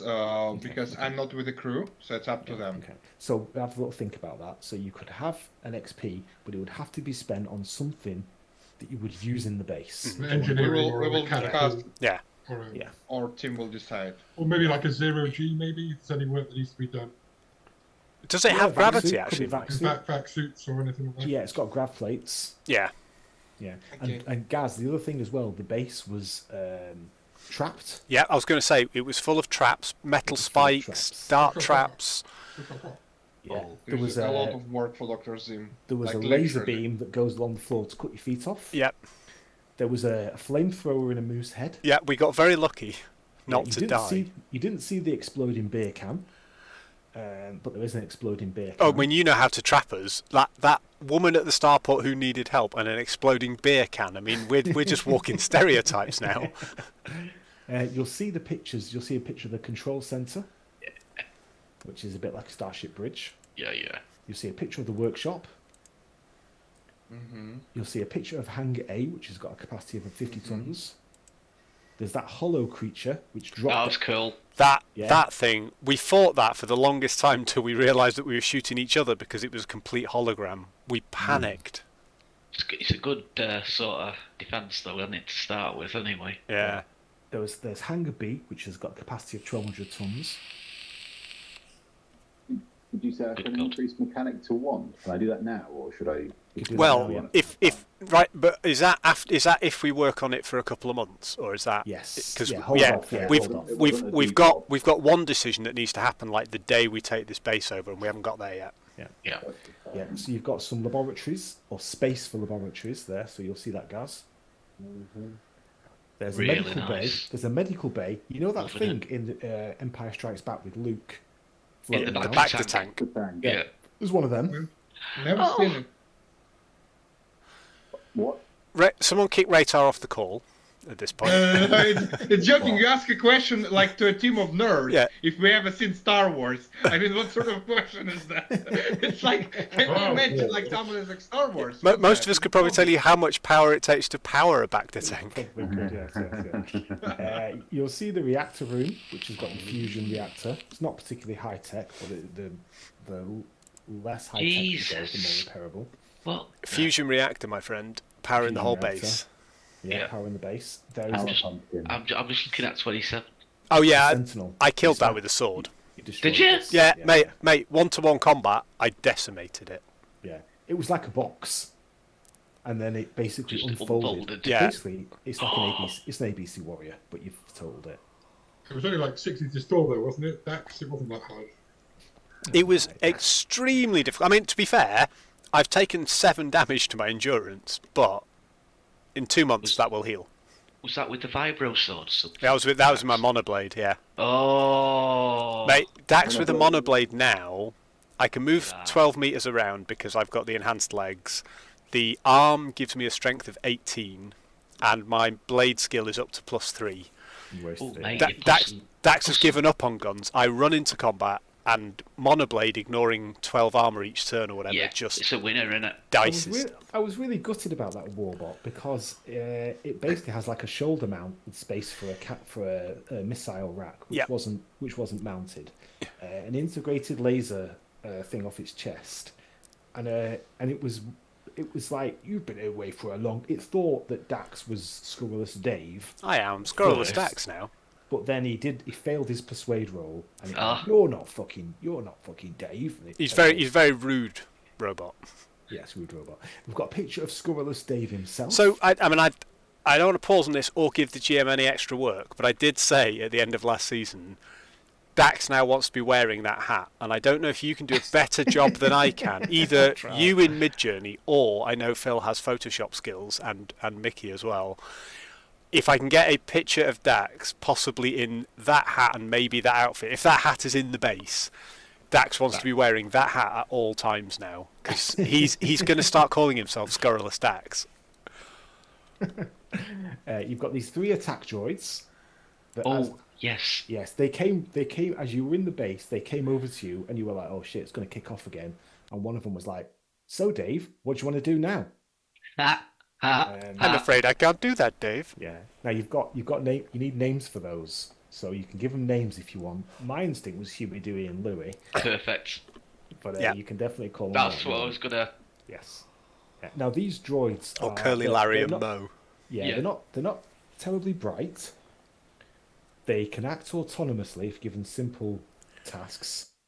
They've also got a drone interface that would allow Zim to take charge of them directly. 50-meter range. So you could control them directly as NPCs, or you can set them to work autonomously. You've got some contacts. And they can survive in vacuum. So they could potentially, if we could find a way to like attach them permanently to the outside of the ship, so that while we're pirating, Zim can have them scuttling over the enemy's ship, like messing with cabling and all sorts of stuff. That's exactly the idea. I knew that was going to be your idea, Gaz, and I wanted to be in on it because that was mine. I was like, we've got our perfect ship disabling system. We dock friendly, like we disable their engines without them even knowing, and then when we try and leave, we just space them. Yeah. We even do like sort of silent running torpedoes, so that we have some form of delivery mechanism. Oh my god! So, but if the range is only 50 meters, Yeah, that kind of limits what yeah, you we can need do with- we need Zim like We'll be in contact with, like in the ship while they're on the enemy ship. First thing I need to work on is some sort of way to extend or boost the range Tech, on them. Tech World will have some toys. Aye, they will. What I love about this is I think Mike has put these in for a little bit of flavour and gone, these will be cool, and you can give them silly names. And we're going to centre a whole campaign around these three. We're going to be like, right, we could buy tech at Tech World that will do this, this, this, this, and this. We could turn them into, let's take their brains and put them into combat servitors. Yeah. Can we call them scutters? I like that a lot. Butlers. No, scutters. Have you- Red Dwarf. Have you met Stab Him? Yeah, stabby. Stab him! Stab him! Stab him! Stabby, shooty, and munchy. I'm going to call them Alistair, Tim, and Derek. Give them little fake moustaches. We've got some contacts there. You tell me what you want to call them, Gaz, in your own time, and I will name them. We've got here, now these are a couple of contacts, 2, 3 or 4 contacts that Raytar made at the starport. So while these guys were risking their fucking lives... Raytar was doing important stuff and trading surfboards. Raytar was buying some surfboards. I'm so glad I was doing, like, not that. Was it like it sounds too dangerous. It just sounds too dangerous. It's not, Was it actually surfboards, or was it something else? No, it was... So, Arun Asir makes very good surfboards. There was a reason for it. It was to do with the arboreal forest and the amount of water on the planet, or something. They make like the most famous surfboards in the sector. So we were buying the highest quality. Oh, sorry, Raytar was buying the highest quality surfboards that we could trade at another system. Okay. And did he meet any merchants who would be able to help him buy yes. equipment that would outfit a pirate base? Well, we have no room for anything like that because he bought 17 tons of surfboards, and I'm not kidding. That was the number. minus one that he broke. But did we get the discount because I blamed the surfboard? No, you didn't get a discount, but I'm going to give you something else. Because I'm not going to give you a fucking discount for spraining your ankle on a surfboard. He rolled a double 6 on his attempt to sue them. Actually, it was an Aslan who was selling them, and if you say that you fell off it, that's a sign of weakness. You should tear your fucking throat out. So, but you did succeed in the roll, so you're going to get something else. He's not giving you money. No. It wasn't an Aslan. It was Gazan Garda. It was Gazan Garda. Yes. Gazan Garda was the. For him, it's not sign of weakness. For him, it's sign of good deal. You're right. Yeah. You're right. But he introduced you to the thing. So we've got Gazan Garda. He was the broker and the trader that he sold you the surfboards. Yes. While you were there, you were doing a bit, and he said you want to go and meet the guy who's importing these surfboards from the Ukraine. Yeah. So while you were there, you went to the casino because you knew that the seller. This was great. Wanted to. He likes the casino. So while you were there at the casino, you met. You met Aparo Rossi. Now he's a merchant, got a small business industry, importing starship parts and bits and pieces for backwater worlds. He's a passenger on a small far trader called the Hopeful Wanderer. Business is pretty good at the moment. He seems pretty friendly and was interested in you. Then there's Gazan Guard there, who's the sort of the Riftboars. You met Lord Affley of Port Talbot. Oh. Now, yes. Lord Affley, he seems to dislike the Aslan. And he talked about overthrowing he was like, what's your opinion on these Aslan parasites? So he was a bit sort of... loaded question. He is totally a member of the People's League, if not their instigating head dude. They're bigger than you, mate. Yeah. Now, I defeated one in single combat. They're not that scary. Now, what was interesting, he Whoa. described himself as Lord of Port Talbot. But you know for a fact that Port Talbot is basically... Yes, it's the land of Ekaft, the Aslan, the Welsh base, whatever it is, space line. Yeah. Now he's got a taste for gambling and fine food, and he bought Raytar bought a cargo load of surfboards for him. You also met Jury Ip. Oh yeah, the little fucker that picked Ratar's pocket. Picked Ratar's pocket. Space Monkey. It's cool. Yeah, and if you scroll down the image a little bit, you see he's got 4 arms. Yeah. And his lower arms were hidden. Yes, that's right. That's how he picks your pockets. But you found him. And then you also met these 2 guys. Well, you only met the first one. We found him, didn't we? We found him. Patrick O'Leary. Cooked him, yeah. Patrick O'Leary. He's a deckhand. These guys spend a lot of time gambling. A deckhand and a gunner on this starship. The treasure Martin. ship. Yes, Imperial treasure ship. This is maybe going forward. Okay, so this bit is this is in the quest log, Gaz. It's one of the potential quests. Yeah. So I think it got stranded. It had a mechanical fault and it got stranded in this system while they're repairing it, and the rest of its convoy have sort of moved on. And it's this 1,600-ton treasure ship, which is not the kind of thing you want to call anything when you want it safe from pirate. Yeah. It might as well be called the SS Exposition. Yeah. Maybe it's a bait. Now, this treasure ship, more than likely, is part of a flotilla. Okay, so it would have to be there'd be like 3, 4, 5 of these different ships, big freighters, coming from the Imperium, going down towards Aslan space, with a number of military vessels to protect it. Okay, so no one's gonna mess with it, basically. But the flotilla has moved on, hasn't it? Because this one had an issue. This one's there's been a explosion on board, and it had to make an emergency landing, not a crash landing. Yeah. It had to make an emergency landing on planet, and it's currently berthed at Port Talbot, Downport, yeah. while repairs are being proceeded. The rest of the flotilla has moved on. The military guard. So what I would say, Ratar, is there is no way this is not bait. However, we don't back down from a fucking fight, my friend. This is juicy shit right here. Once we meet, Ratar will totally inform you on that. Yes. On the reference for the little space monkey that picked your pocket, did anything happen with that? Because it says it's an engineer looking for work. And I thought I know exactly.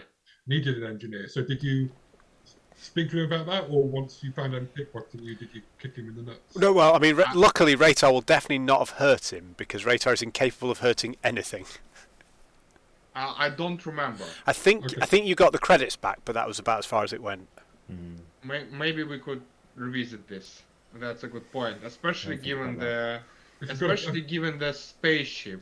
If you've got to fix up a pirate base, a military pirate base, and you're short on an engineer. Oh, I wouldn't trust maybe a pickpocket. It depends if you're I a would. pirate crew. You're on a bunch of pirates. Yeah. Anyway, it was just a thought. No, I agree. I like we don't discriminate. We're an equal opportunities employer, my friend. I will discuss. Like there's a few things obviously about the base, the mechanic, the droids, which is part of the conversation between maybe Zim, Ratar, Mike, like explaining how things work on sort of Android level. Is there like maybe possibility to hire actually like a mechanic android? You know, there must like those buy, not hire, sorry, obviously buy, like a old school. Anyway, but we will discuss it later. No, that's cool. That's cool. When Mike has time to explain androids. This whole season is going to be sorting out these loose ends. There will be no story, Mike. We have so much to do. I'm overwhelmed. I feel like I've just watched a really, really, really cool film. Yeah. I've got to go away and digest. And then watch it twice more, and then try and find the 3 sequels. Yeah. Yeah, I've got so many ideas spinning, man. It's very good. And we're gonna end because it is 10 to 11. We're gonna end. I'm trying to what's going on happen here. I thought I said 2 a.m. I wish I could, mate. I know. I wish I could. I'm just an old fart. It's a school night for others. Did you meet Ecas, the Aslan guy? Was he just the guy in charge? Not met him. Ratar met him, didn't he? Ratar met him. And I gambled with him. You did. And he was scary. I was a little bit cocky because I didn't really know what Aslan's up to. So, but I guess it didn't backfire me because he thought I'm brave, where I was literally stupid. It's two sides of the same medal. Yeah, you did meet him. You met him. That's why. And they gambled, okay. and they won second time actually. You did do, you did do some winning. So yeah, you gambled. You beat him, and he sort of was like, he respected you, even though he was like, I do want to kill you as well. And then, but that's the way to deal with Aslans, right? That's the way you deal with Aslans, yeah. And that's how we all feel about Raytar anyway. That's how we all feel, yeah. And then what we're going to do is we're going to wind up the session with we're going to bring you to oh no, it's not that. Where is here's the base. Here we are. Base. How low can you go? Okay. So we're going to take you to... We need tokens with vision, Mike, or full access. Thank you, buddy. Because I think it was a vision map before. Here we go. It's a hangar. This is hangar. This is the base. This is the cargo bay A. The small one. The smaller one, the 50-ton one. Yeah. We've got Bill. We've got Dax. Zim is actually on the coup. Yeah. Okay. We've got Scratch. We've also got Firewyvern.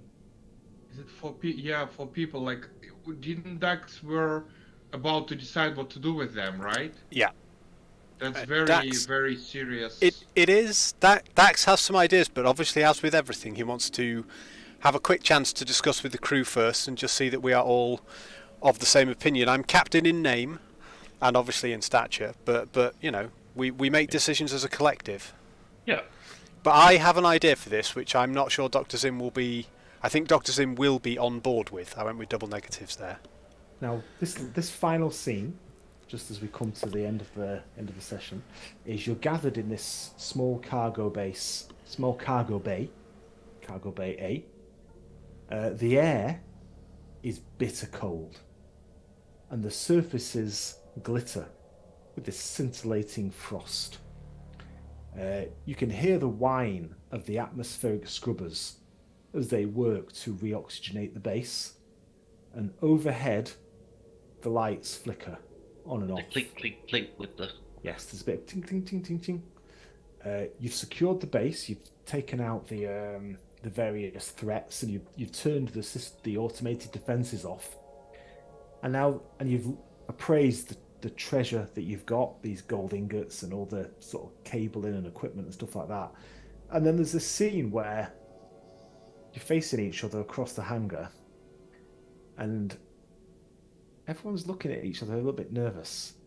There's a bead of sweat on the side of Pablo's face, and Anna...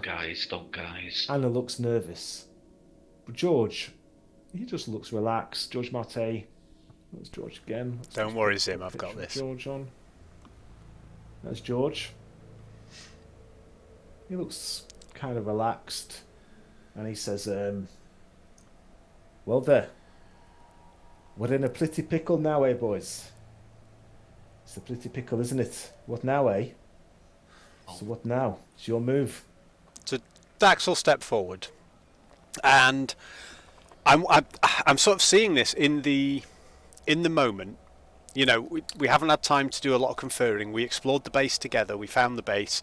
We're all aware of what's in it in terms of its value and its glory. And technically, they found it first, or they found the whole plate. They had the code. They did a lot of the cracking. We chased them down and essentially stole the glory, but we did share it with them. And Dax is going to do what Dax does best and make it a bit of an executive decision for the crew. He's going to have his hand just gently resting on the hilt of the monoblade. It's not drawn. It's not threatening at all, but it's there if he needs it. He'll take one step forwards from everyone else, and he'll just say, I'm not sure we are in a pickle here, George. The way I see this, we've done you wrong. We stole the glory from you for this. Now, you've a reputation, my friend, as a great explorer, a man who likes to find the unknown, and I can respect that. That's the kind of thing that drives me forwards, makes me get up in the morning. The only pickle I see here is man to man, captain to captain. We're pirates. You know that. I know that. This base would be very useful for us, and we're taking it. Now, I don't want to have to do something that we would all regret, I think. I've no interest in harming you or your fabulous crew. We made you an offer. Back on your ship, on the Firewyvern. When the Ogmans attacked, we gave you the chance to join us, and you said to me, something I can respect as a captain and as a free man, that a captain goes down with his ship, and you guys, you were wedded to the Firewyvern. And if you want to walk out of here, George, and you want to fly your ship, and you want to adventure across the galaxy, I don't see that a man like me should have the right to stop you. The only snagging point for me is you know the location of this base. Oh, And said. you know what we're probably going to use it for. Now, obviously, you and your crew are never going to be in our crosshairs, my friend. And in fact, if you need us, you can call on us and we'll support you. But can I trust you, and can I trust the rest of your crew to keep our secret between us? Or are you a little more hungry for this base than I thought you were? He Well done. Well done. kind of looks at you and he nods, goes, How do I pitched it that well, way? the way I see it, Mr. Jendar, is you can keep this base. I've got no interest in it. You've obviously visited the scholars at Blue. You've read all the legends. You've read all the stories in the Baroness's archives. Of course you know all the legends about this place. I don't want any part of this base. I will take a cut of the loot, though. And I have a fence ready to take that currency and give us a very good price. I dare say it's more than you could get if you tried to go out there spending it. Do you think it wouldn't raise some eyebrows if all this currency just reappeared on the market? Now, as for trust, all I can offer is my word and my honor. You saved our lives out there. I don't think we could have taken those Ogmans. So it seems that we've helped each other. I don't see as you owe us anything, and I don't see that we owe you anything. We helped each other and we did it together. And but I will offer you this. And he suddenly moves and he holds out his hand. And I won't react. We get further in this galaxy with friends than with enemies.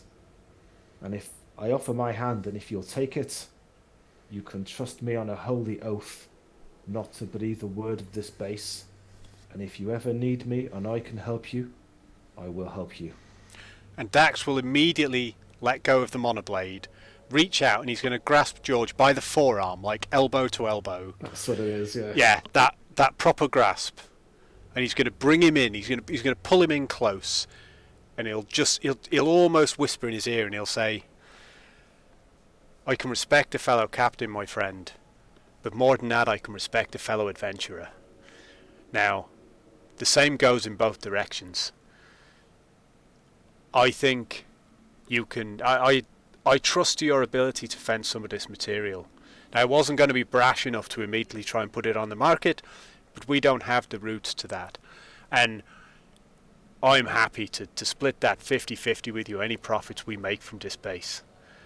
On top of that, my friend, you offer us your assistance if we ever need you.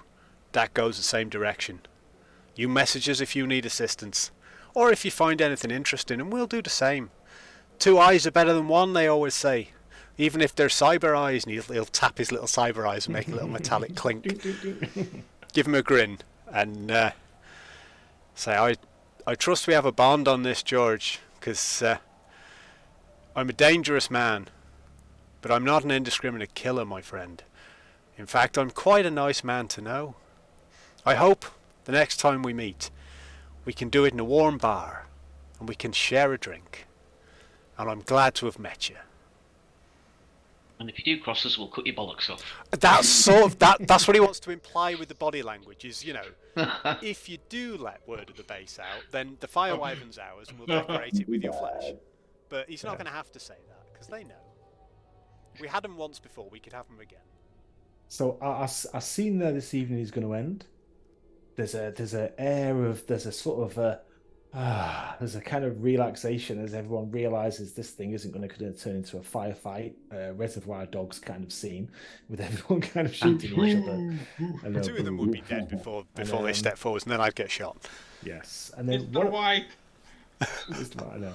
And then what I want you to think about now, and you don't have to necessarily tell me now. You can think about it, but you might just definitely have ideas. Is which of we've tied up one loose end there, basically, and I'm going to sort of what we'll do is, George is going to take the 4 million of gold ingots, and he's going to give you 2 million of cash. Okay. Yeah. Okay. Because if you try to fence that currency, you're not going to get 4 million for it. But he's going to give you. He's got someone ready to take it. He's going to give you 2 million of cash. You can keep the base. He doesn't want anything to do with the base, and you can keep all the piping and cabling. And I mean, it might take a little bit, but it's not going to amount to a lot. Yeah. I personally, and I will look back at the crew that are present, and it's not really one for comms dots and stuff, but for Billum and for Silic and for Scratch, I'll sort of look back for confirmation. I know Billum's the only one we've got online, but as I see it, what do you think about this, Billum? Give me about what? Sorry. So we've got 4 million of gold in there plus the base, and the arrangement is we don't kill the Fire Wyvern crew. They go off and do their own thing. They're going to take the 4 million of gold, but they're going to give us 2 million in hard cash immediately. So they've got to go fence it. They've got to go deal with it. We get the hard currency and credits, and we've got a bit of an accord that if they need our assistance, within reason they can have it, but if we need theirs, we've got their loyalty. But also, it gives us a second set of eyes out there for profitable opportunities, interesting stories. That's what Dax is interested in. He can't go and explore the world. They are explorers, and they will find the cool stories he wants to be involved in. But we've got sort of two ships out there doing that. At the moment, we've got 4 million's worth of illegal heavy metals essentially sitting on the floor of the base. We could turn that into 2 million in cash right now, not have their blood on our hands, which they've done nothing to give us cause to kill them. We essentially, if anyone's done anyone wrong, we've sort of stolen their glory a little bit by tracking them down and using their info.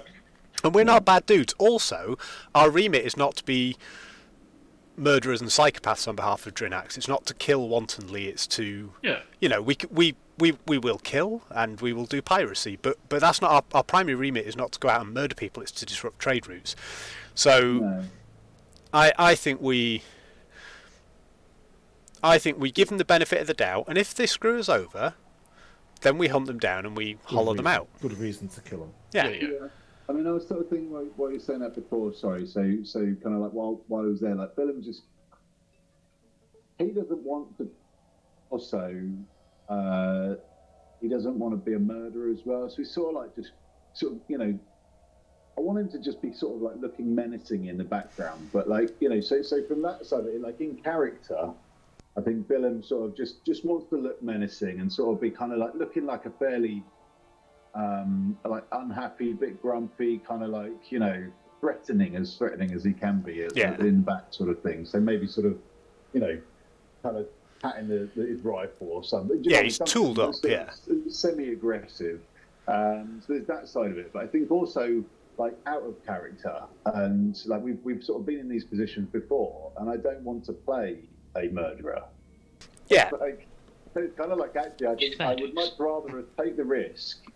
And do you know what? If they double cross us at some point in the future, then fucking open season. Yeah. But like for now, like I'm fundamentally though happy about someone knowing about our secret base and us letting them go. Like, because I remember we debated this quite a lot before, didn't we? Like, should we just murder them or something? We did, and I'd sort of come to the conclusion personally about 2 weeks ago.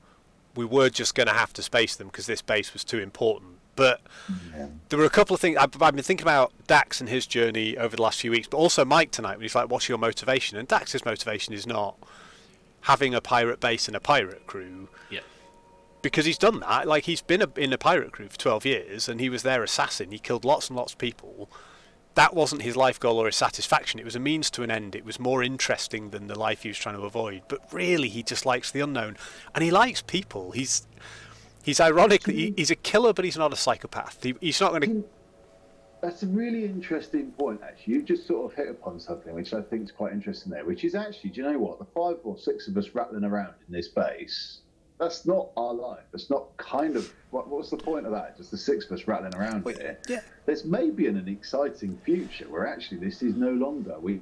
No, I mean, essentially... That's it. It's essentially... Doing the piracy at the moment is literally a quest. Like, if we can re-establish the Kingdom of Drinax, we will get planets of our own, fiefdoms of our own. To an end. Yeah, we're not doing it because we love stealing from people and we love killing. We're doing it because Oleg promised us something. He gave us a cool ship as an incentive, and then he promised us something at the end, titles and planets of our own. So it's a means to the end of becoming richer, seeing more of the galaxy, etc. So we don't need to do it in a dickish way. Like, we could be the most benevolent pirates you've ever seen. All right, our body count is always going to be high, but only if they drive us. Only incidental. Yeah. I love the idea of Ratar setting this up as like, what are these, like the kind of communal working places, and we just set up loads of little offices and kind of, just rent out space to people to set up little businesses. It's a startup hub. Yeah, it's perfect. Co-working space. What we need to do, I see this in like 5 years, right? We do everything that Oleg wants. We re-establish the glory of the Kingdom of Drinax. We get titles in Drinax and planets. Then we start our own cult. That's our next thing. Each of our planets is a religious hub. Yeah. And we start our own guild. Yeah. Guild of Drinaxian piracy, where we give out letters of marque. Yeah. Like we used to do with the pirates. Yeah. And anyone who pays protection to Drinax is safe from the influence. Therefore, the kingdom's reputation grows and their expansion grows. See? Game plan. Yeah. You have got here, actually. I've got the letter of marque. There's the letter of marque. I just remembered something amazing. Have anyone read Count Monte Cristo? Yeah. Long time ago, buddy. Yeah. I love the book. Yeah, so it's brilliant. In there, he was having his Monte Cristo Island, which was used as a base of various kind of groups of pirates. Like he would hide killers. He would hide some those who are dealing with like illegal goods. Smugglers. Yeah, smugglers. Yeah. So maybe it's not actually that far off from aligned with other pirates, and maybe not renting out as a co-working space, but like letting other pirates use it, which will probably it will probably draw attention, but also increase protection if every pirate knows like they can rely on this base. And maybe we could start opposing, like maybe this will give a strength to oppose governments just by allying with the pirates. Like if we play it cool, if Dax kind of shades the pirates. One thing I would say, and this is not Dax's motivation, we've been through that earlier in the session, and it's exploration, new adventures, and just not living a boring life. But what Dax would like to do at least once before he dies is to be if not the highest pirate lord of Teve. Essentially, he wants his name to be remembered. He is a man who wants to he wants to be the next Scurrilous Dave. He wants he wants in 200 years' time people to be it's like, it's a worthy goal, Yeah. isn't it? Yeah.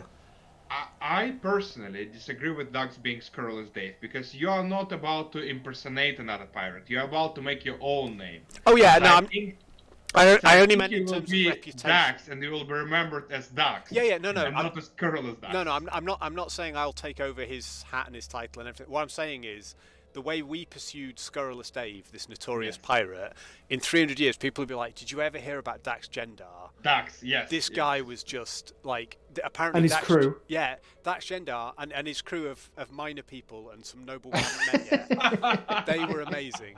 They brought Drinax back to its key, and they did it because they weren't even interested in Drinax, and they became Drinaxian lords. They weren't fun. interested in that because They yeah, just because did it because it was something fun to life do. is for living, Yeah. Yeah. What I want you to let me know is what you want to do next week. Okay, so these are the loose ends. Okay, so Can we do everything? There's the wreck of the. We might be able to do all this next week, but there's a few loose ends. Yeah. I want to introduce Calistinius next week. Yeah, cool. I want to get Kel right in. So the way we're gonna lead Kel in is that you guys are going to get a transmission. I guess Raytar's going to get it because he's the one at the high port. Yeah. Raytar's going to get a transmission, a bit of mail post saying, please be prepared to accept a representative of Drinax who will be joining your crew for the foreseeable future. Please extend him every hospitality. And you're going to meet him you're going to have to meet him at Aranasir because he's not where you are. That's where he was sent, wasn't it? And that's so where he's been sent. The way Dax was thinking, the first thing that had to be dealt with were George and his crew, and we've dealt with that. That's great, but that had to happen on the base. Yeah. Then we need to do something with the Ogmans because we're here, and if all right, no one's going to find a derelict ship floating in space by an asteroid that nobody looks at in the 30 odd asteroids in the orbit of this gas giant. We either need, and I'm not particularly keen about bringing it into the base, it might have some remaining Ogmans in it or whatever, we need to just get that Ogman ship into a crevice somewhere, smash it down, whatever, but it might be some recoverable tech. Yeah, we can strip it, salvage just like they do. That's exactly what I'm thinking. I don't think we try and recover it, make it a flyable ship. It's Ogman, it's going to be full of corpse alters and Jerry built anyway. It was shit. Yeah, it was shit tech. We wrecked it in no time. So I think we want to strip that down. All we want to do with that is basically make sure it's in a secure orbit or in a canyon somewhere where we nudge it with a Harrier or whatever we have to do to get it secured so we can deal with it later without it being something that people passing by will notice. Yeah. And then I would say, and again, I talk a lot in Traveller, Dax takes over, but it is a complete democracy. But Dax, as captain, his plan would then be, it's been a week since we left Raytar trading surfboards. We need to get back and get him, if only because we only did like 1-2 sector jump from Cordan, and he is wanted. Or at least I think we did. I can't remember the map right now. But we haven't jumped very far from Cordan where we are wanted and where Raytar is extremely wanted, and we've left him sitting in the starport. So my view would be we go back and we get him out of the high port before he spends all our money, and we get him back to the base, and then we decide. Do you want to pick Calistinius up at the same time? Well, the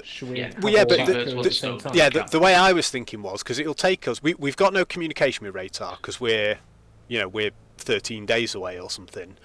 So my thought would be we secure the Ogman ship, and I'm happy to sort of almost hand wave that and say it's somewhere in a trench.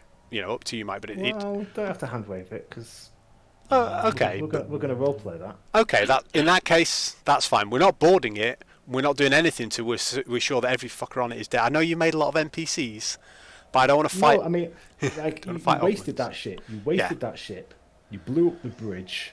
Yes, we did. We shot the bridge and killed the captain. Yeah, like the Harrier, it will be simple thing for the Harrier to scan it. Of course. There's no living. Right.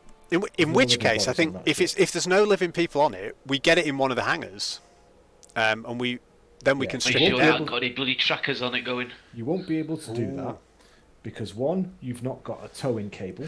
No, and it's completely disabled. It's completely disabled. It's smashed to pieces. It's got a number of holes in it. You can't fire the engines up. It's just you haven't got a ship that could bump it in.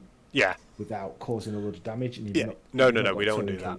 You can just leave it there. Yeah. You weigh out. It'll probably gradually fall into the asteroid or fall into the thing. You will have time to strip it. Yeah. But to do that, you're gonna have to go on board. That's fine. Well,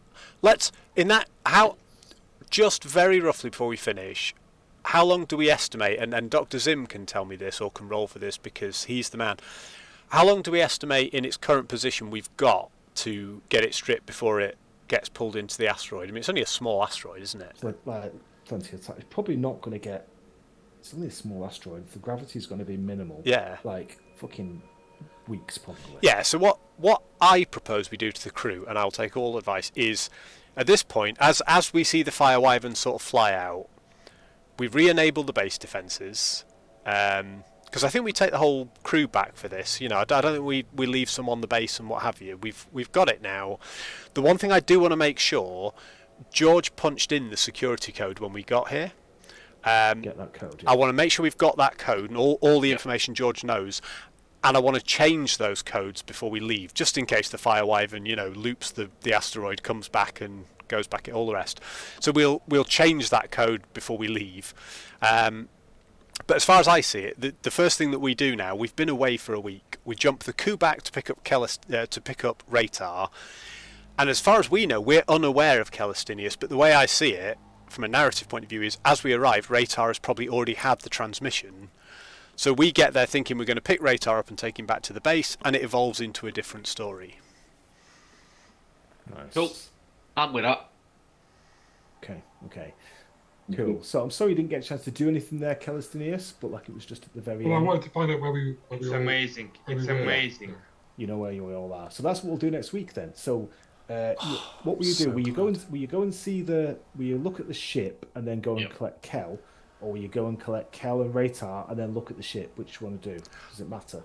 As long as we're relatively happy, the ship's orbit is not going to, even if it smashes. But I think if the ship's orbit is not going to decay for a good few weeks, And it's not squawking out where it is. Yeah, that's it. As long as there's no transmissions coming from it and it's not obviously broadcasting its location, the first thing we want to do is pick up Ratar, because he is still a fugitive from only a few systems away, and if he gets picked up, we're all a bit compromised, because Dax has no confidence that he will last under torture, so we want to go and get him off the high port as quickly as we can.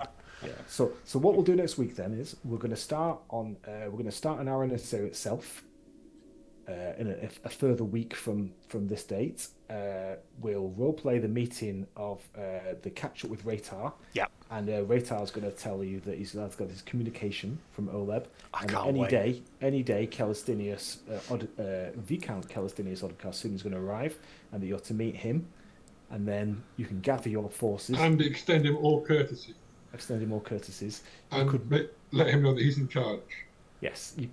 Defer to him in every way. Defer to him in every way. Let's see how that goes. We've got a Petita. We've got another Petita in the Hey, team. no. Well, I mean, to be fair, he did say that he was a prick, but I don't think he's as bad.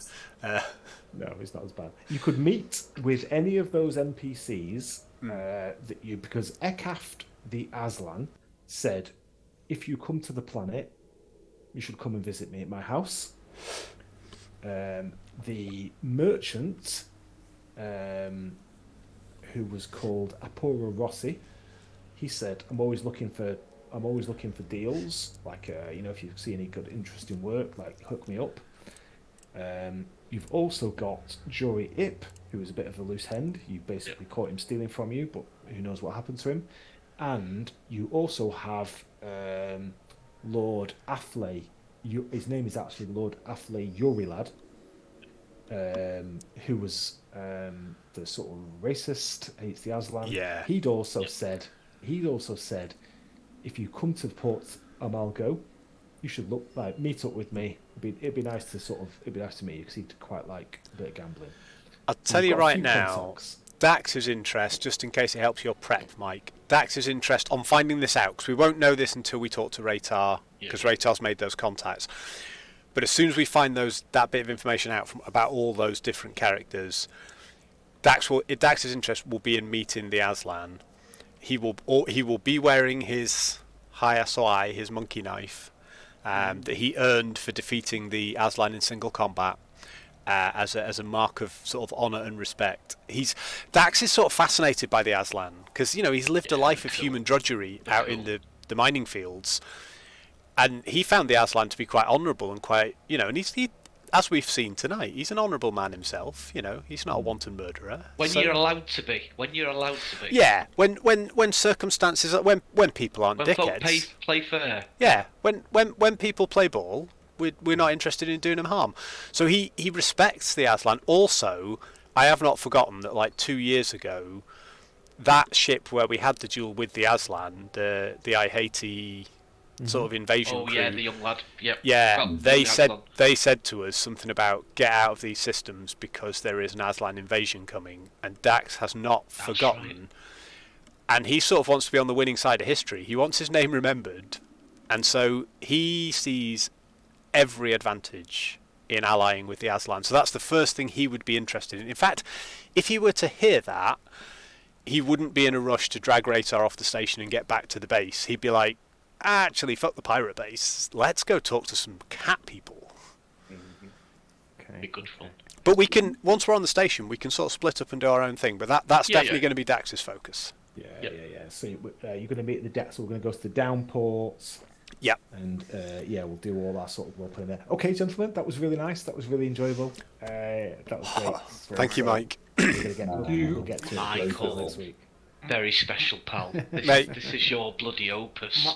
Honestly. And thank you for giving us the chance to breathe these characters again. Oh, I say this every season, and every time we do a first episode of a season, and I get to chew a bit of scenery as Dax. When it comes to Dax, and this is true of me in all of life, and all of you know this because you know me very well, I talk too much. When I come to play Dax, I talk way too much. And I do try very hard, doesn't come across, not to dominate the scenes. But I don't play Dax, Dax plays me. And that's because Mike gives me... That, mate. I know what you like with Pin. Yeah, exactly. Dax gives me the opportunity, and it's this session, and I will announce it right here, right now. It is this session and this opportunity to play my initial character in the initial campaign we played. That is the reason that next up after this I will be running Wolf Brothers.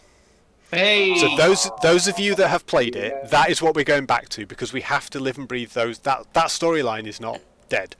Cool. In fact, it's the only one from the beginning that I've written myself. So we're doing that for D&D next in hopefully about 6 months, because I don't ever want to leave Traveller. It feels like a bit of a reset, like it's like let's go back and start because I feel like back to our roots. Get my head back into again and this feels like a great reset, because I was thinking the other day, like I missed having the motivation. Like I wanted to run role play games and stuff, and I haven't felt that motivation for a while, and I'm hoping like I can get back into it. And actually, because I still want to finish off that like 30,000 BC or whatever it was, 3,000 BC. Yeah. There's like so many things that I kind of would love to get back into, but it's just kind of got to get the brain juice. Life gets in the way. Nothing will do it like Traveller, because this is where we all began almost 4 years ago to the day. So, isn't it? Good God. Couple of weeks, I will still be on Sky. I think it's a Monday, is the 22nd. So a week on Monday will be 4 years since our first Traveller session. Wow. It will, yeah. So next Wednesday, if I could record the Zoom, I will record, no problem. Okay, good. I can totally record. Yeah. As long as cool. Yeah, and in 2 weeks' time when I'm back, or 3 weeks' time when I'm back, I'll be fine to record. But I should at least grateful. I should be at least be around for the sessions, which I haven't been able to do in Scotland previously. So that is good. Fingers crossed. That'll be good. I'm very grateful to Rob for overtaking the recording, so now I can actually use my multiple screens, like game here, video here, because before I kind of a little bit squished, like in where I can. My heart bleeds for you. I've got one monitor and I'm doing it all, my friend. Well, I also. I'm not complaining. That reminds me, I'm going to stop the recording. Not simultaneously. Mike,